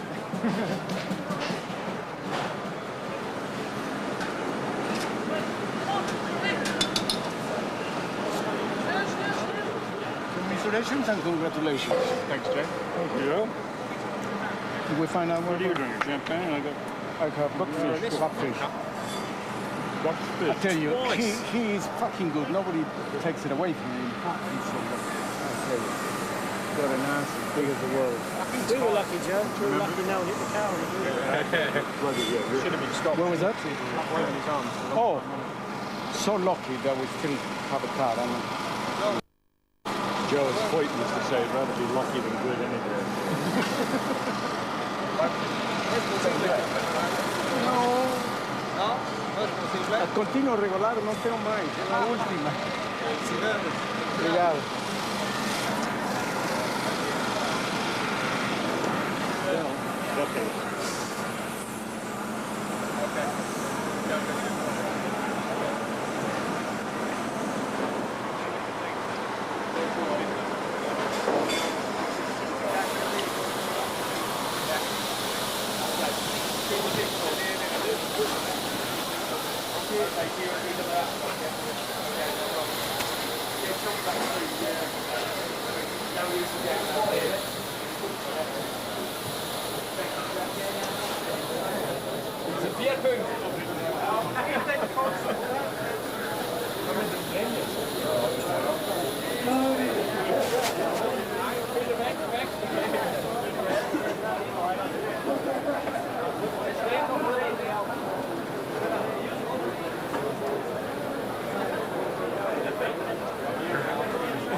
You're back with us in Brazil. David Coulthard disqualified here last time, now a Brazilian winner for the first time.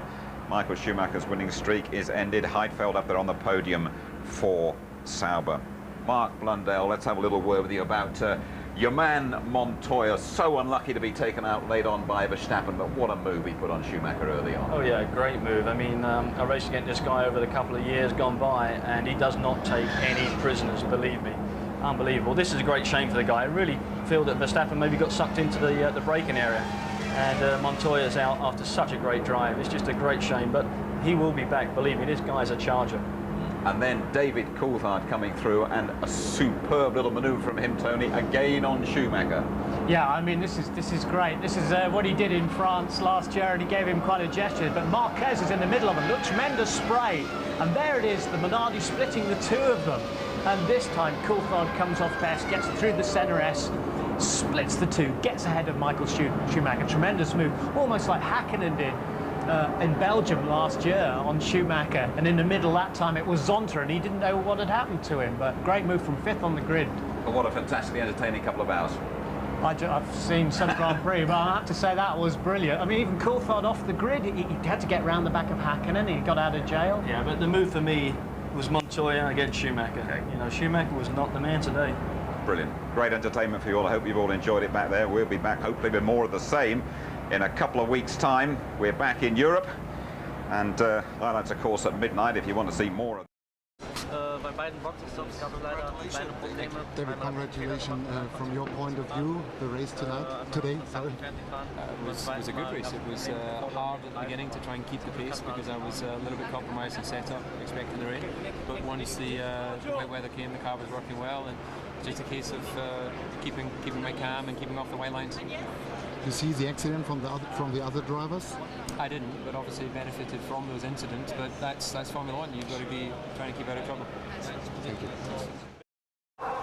Ron, once the race started, when you start thinking about a victory? 10 seconds ago. You never win until you've won.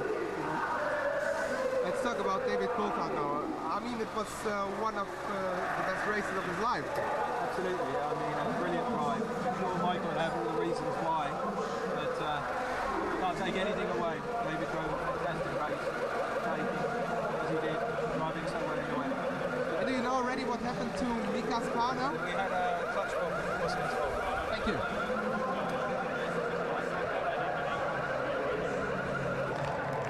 Ross? Whereas the good thing is 6 more points for the championship, but can you be really happy with that? Not really, no. It's been a disaster. For some reason, through warm-up in the race, the car took a step backwards and we couldn't find the performance thing. I was unhappy with the car all the way through.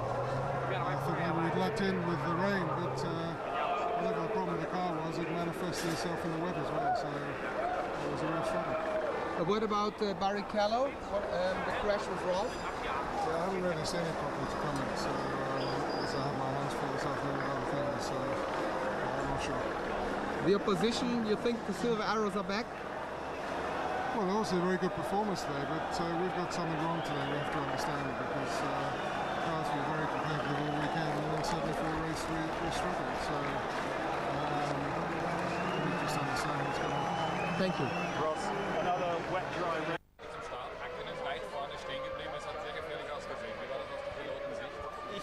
Ich muss sagen, ja, Hakkinen habe ich gerade gesehen. Ich habe auch eine gelbe Flagge gesehen und ja, ich wusste, dass da etwas los war. Okay. Can you tell me what happened there? I saw that I got and when he came past, I went back to the right again, and then he braked very early, and I'm very sorry I couldn't avoid him anymore, and yeah, I hit him. And, yeah, that was it. Hello there, you're back with us at Interlagos. Well, David Coulthard was disqualified here last year, but now, just a few days after his 30th birthday, he has dedicated his first victory in Brazil to his sister Lindsay on her birthday. Great birthday present for you, but I understand you're giving this one to your sister for her birthday. Yeah, it's her birthday today, so when I spoke to her before I came out here, she said that's all she wanted would be a win. So a nice cheap way, maybe a hot and sweaty way for me to get her a present, but I know she's in Spain with my parents just now, so I'll be seeing them next week. You can't win everything, that's impossible. I knew that there will be the time when our winning time is over and where we have to suffer maybe for a while. I hope the while is a short while and we continue winning in Imola. Ross, another wet, dry race, but this one just didn't work out for you. Well, we got the wet tyres on at the right time, and I was thinking that we've been pretty lucky, but Michael reported that there was a problem with the car at that stage, and you saw him spin, and he really was finding it very difficult, so we've got to look into it and find out why the car was so bad. You put on the inters, was that why the car was spinning, or was it a handling imbalance? No, it was a handling imbalance, and he'd been complaining about it in the dry, and it was even worse when we put the wets on, so yeah, no, there was a problem with the car somewhere. I feel really good because you get maybe 1 or 2 opportunities during a race to catch someone like that, and you know, at one point I couldn't see anything on the track, and I was just praying that there wasn't a car stopped in the circuit, but when I did manage to come out of the spray again, I saw Michael pulled his inside and then took the place, and the car was working very well. Phil Prue and Mark Gillen, my 2 engineers, done a very good job and coming up with a good setup, so I'm delighted for them and for the whole guys because they've given me a reliable car 3 races. Obviously, you can imagine, you know, it was a very disappointing situation. When the red lights came on, I put the RPM up in the car, in the engine, and I started finding a bite point on the clutch. And when I did that, suddenly clutch bite very aggressively, and I told the engine, whatever I'm going to tell you, you know, it's not probably 100% exact information because we have to get more data out of the car, and obviously the car is other side of the main straight, so we cannot have the data yet. So I'm sure the team going to let you know, guys, exactly detailed what went wrong. Just tell us how you felt stood up there on the podium for the first time. Well, it was amazing. The best thing was just crossing the line because I had some little problems looking at the pit board, and I just saw Frentzen going to the left, and then I looked, okay, I just thought that it was the 3rd position, but I was not really able to see how many laps it was to go. I knew that it was close because the guy on the top with the checkered flag was waiting already for a couple of laps, and I hope for the race to finish soon. Olivier, I was in your garage, there was an enormous cheer went up towards the end of that race. Yeah, well, it's a very tough race for mechanics and for us, but I push all the time. And dry condition and wet condition, the car is quite good. Anyway, we marked 2 points, it's quite very important for the team. But Jacques stopped before me and I waited finish to put my tires. But I think so we need to think about this to discuss for the next Grand Prix. But anyway, we marked some points and now we need to see the next race. Well, it's points for the team, but the team should be disappointed because Olivier should have been on the podium if there hadn't been the misunderstanding in the pit. On my side, it was a very hard race. There was some kind of problem on the first set of tires. I think maybe a puncture or something, and the car started bouncing a lot, so I had to come in early. And as soon as I came in the pits, the differential broke, and I had the 2 wheels completely independent, and it made the car very difficult to drive. And then somehow we weren't ready when I came in for wet tires, and I was very surprised about that because we had problems last year with the wet. It was raining in Malaysia, and we knew it was going to rain here, so we should have been ready. I always said the championship isn't over. It's far from over, in my view, and now it has been proven. Just confirming the result for you. David Coulthard wins in Sao Paulo. Michael Schumacher in 2nd place. Heidfeld up there on the podium for the first time. Excellent run from Olivier Panis in the BAR. Trulli getting the points for Jordan, and Giancarlo Fisichella just 1 point for Benetton. So then 6 points for the world champion, his first defeat since the end of August at Spa. David Coulthard's first win in Brazil takes him into a clear 2nd place, and Heidfeld 4th behind the unfortunate Barrichello. Meantime, in the constructors, Ferrari stay top, 15 clear of McLaren, and Sauber, remember they had to withdraw their cars here last year for safety reasons. Well, they find themselves 3rd above Jordan. Stormy old night here in Sao Paulo. We'll do our best to make a bit of sense for you in the middle of it all. Tony Giardi, let's go back to when it was dry at the start of the race. I mean, we were denied, unfortunately, that great brotherly charge towards the first corner. Very tardy start by Ralf Schumacher there, but getting past and squeezing through on the inside with David Coulthard, truly going on the other side. He actually has a nudge with Ralf Schumacher. Montoya's got through to second place. Schumacher's already well away at the front. And Häkkinen, waving furiously, made sure that nobody hit him. What's occurring with Häkkinen at the moment, Mark? 1 point from 3 races. Yeah, it's not good. And the world champion of old is under some immense pressure, and frustration starting to show. He's not enjoying himself at this moment in time. You've been building up Juan Pablo Montoya ever since you joined us. You've raced against him. What he did to Schumacher would have surprised a few people, but not you. Didn't surprise me at all. This guy does not take any prisoners. Watch him here coming into turn 1. Look, squeezes underneath Michael Schumacher. Yes, there's Mr. Ferrari there. That's the world champion. Pushes him outside, gets on the curb, accelerates away, and leads in for dust. And Michael's lucky not to be overtaken anymore. When people ask Rubens Barrichello, what sort of race did you have in your home city? I would think you'd punch him in the mouth, and he's had an absolutely awful time here, hasn't he? Oh, it's been so disappointing for him. The amount of pressure on his shoulders as well. Everybody's been here for Rubens Barrichello, but this kind of mistake's unusual. Look, Ralf Schumacher's floating around the middle of the road.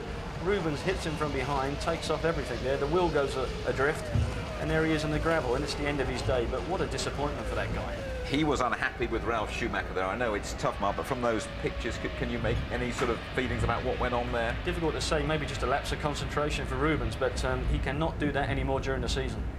We were looking to Montoya. We thought perhaps in only his 3rd race he was going to satisfy all the Colombian fans here. And then along came Mr. Verstappen. Verstappen, the hero of Malaysia in the wet. He finally finished 7th, but he was in 9th place. Moves out of the way very well, very politely. Through goes Juan Pablo Montoya. Tucks right behind him. Seems to miss his braking. Maybe he had his clogs on, I don't know. But Montoya is off and out. Verstappen now is the villain of Brazil, having been the hero. Had a big crash here in '94. Last year he nearly fell asleep. If you remember, he got jumped by Button and he got sent on fitness training because he was falling asleep. Well, just a little doze there, who knows. David Coulthard, though, we have to talk about him, and he produced a move here that will go down, well, certainly is the best of this season, and perhaps be rated with all-time great moves in Formula 1. It was a very good move. It was similar to the Spa mover last year with Häkkinen, but look what goes on. Look, he's in an immense amount of spray, can't see much, comes up to Marquez, splits the guy. Schumacher makes a small error as well, and he's underneath him. Gets tucked in, but the move's done and dusted, and he is away, and he drove a tremendous race today, outstanding. And he's carrying McLaren single-handed almost, and team boss Ron Dennis, though, Mark, wasn't exactly ecstatic after the race. I couldn't quite work that out. That's RD for you. Ron's you know, a little bit cold at times, but I'm sure that he's enjoying every minute of this, but he doesn't show it sometimes. No, he doesn't. He keeps his feelings well under wraps, doesn't he? Tony, you remember last year Sauber had to pull the cars out of this race because they'd had the wings bumped around, didn't they? But what compensation for them here with Heidfeld up there on the podium? Tremendous compensation after the embarrassment last year, the rear wing breaking off. You know, Willy Rampf, who's the technical director, Jackie Egelhardt, they've had a couple of 3rd places before.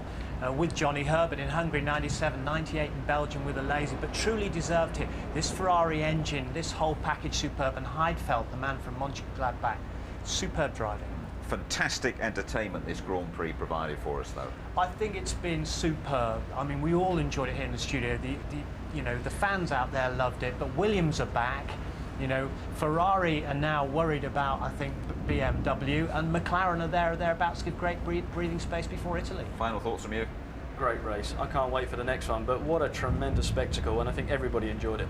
Indeed we did. We're going to grab a brolly and a few raincoats before we get out of here. Our next port of call is Imola, the San Marino Grand Prix, where David Coulthard will once again look to take on the world champion in Ferrari's backyard. Good night, you all.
home. Yeah, we will.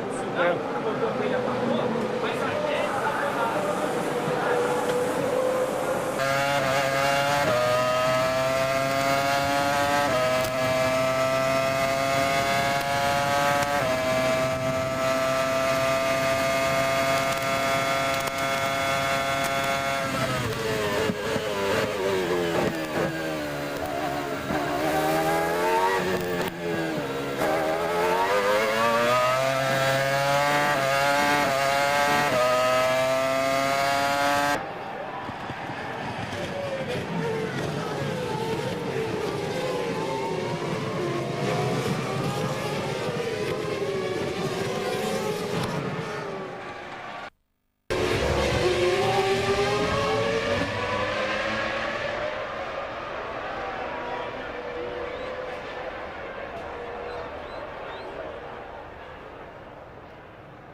I'll go up. So it might still be a gap. Can't touch it until after the 10 seconds.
Bobby Rahal, we've just seen Eddie Irvine come in for a stop-go penalty. Why was that? Well, the car wouldn't start on the grid with the one jumper, so we had to bring on the other one, and then it delayed us enough where we couldn't get off the grid. Maybe we were a second or so late.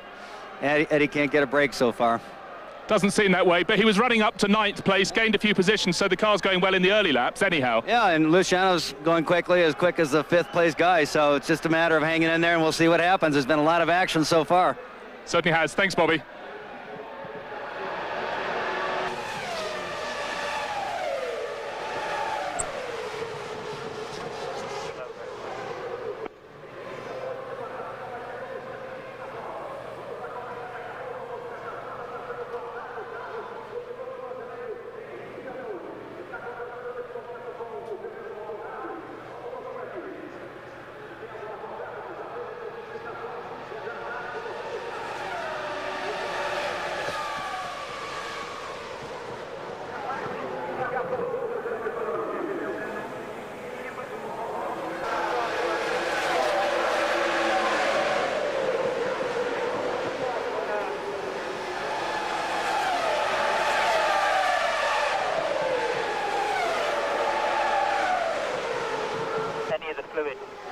Fluids in the engine somewhere. Come on,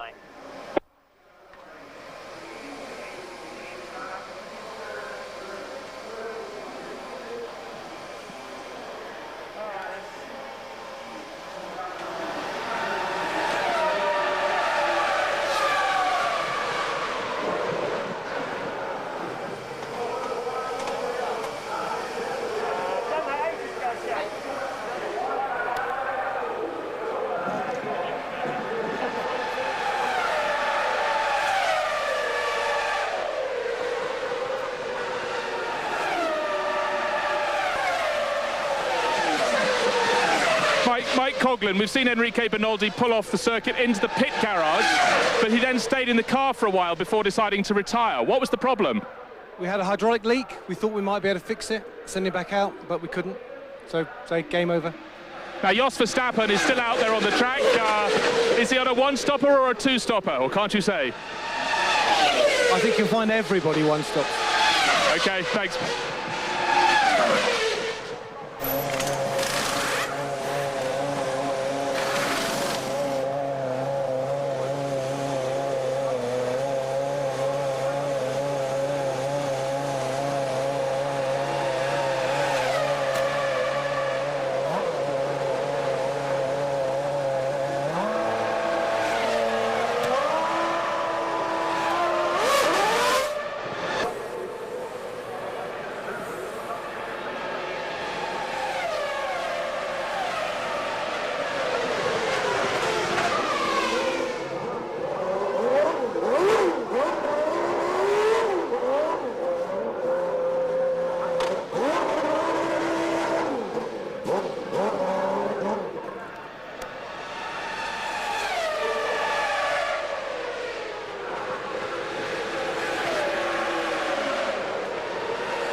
So we've got to do a bit of a refill. We'll pull you back into the garage and sort it out there.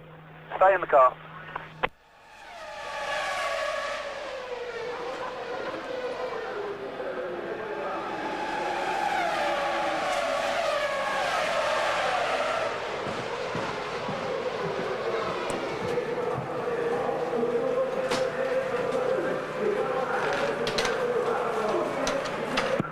Sorry mate, about the balance you said you had too much high-speed understeer, yeah? Unbelievable understeer for the word garage, just huge amount of understeer. underway so much locker and high speed, it's not normal. High speed entrance are very oversteering as well. Sorry, so lots of high speed understeer right from the word go. Slow speed, a bit oversteery.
Norbert Haug, you looked very excited a couple of laps ago. You enjoyed that move, David Coulthard taking the lead? Yeah, absolutely. That's great motor racing. I mean, he did a fantastic job. What I do not understand It's the performance of Michael right now. I mean, how can he be 5 seconds quicker in Malaysia and now not? I mean, but let's wait and see. Now he's in the gravel.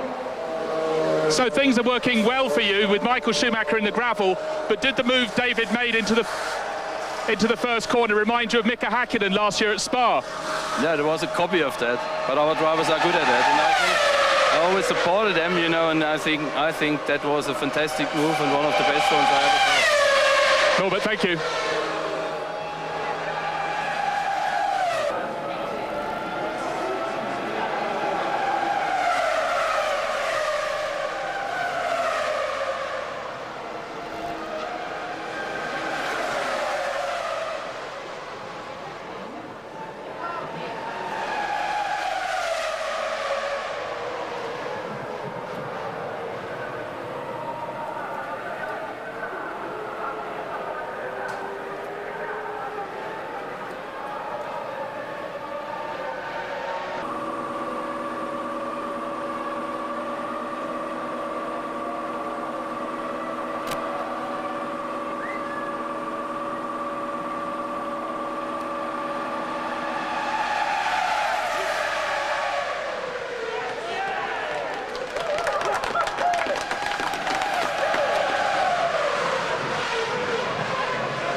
I didn't hear you. What did you say? So the driver audio is on. Can you say a few good things for the guys, please? Okay, just what I was saying. They're brilliant for the rival car again. That's exactly what we need. That's where the points are going to come. And once we get top of our little problems, then we know stopping us. The brilliant drive, David. Thank you, Joe.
Day for you?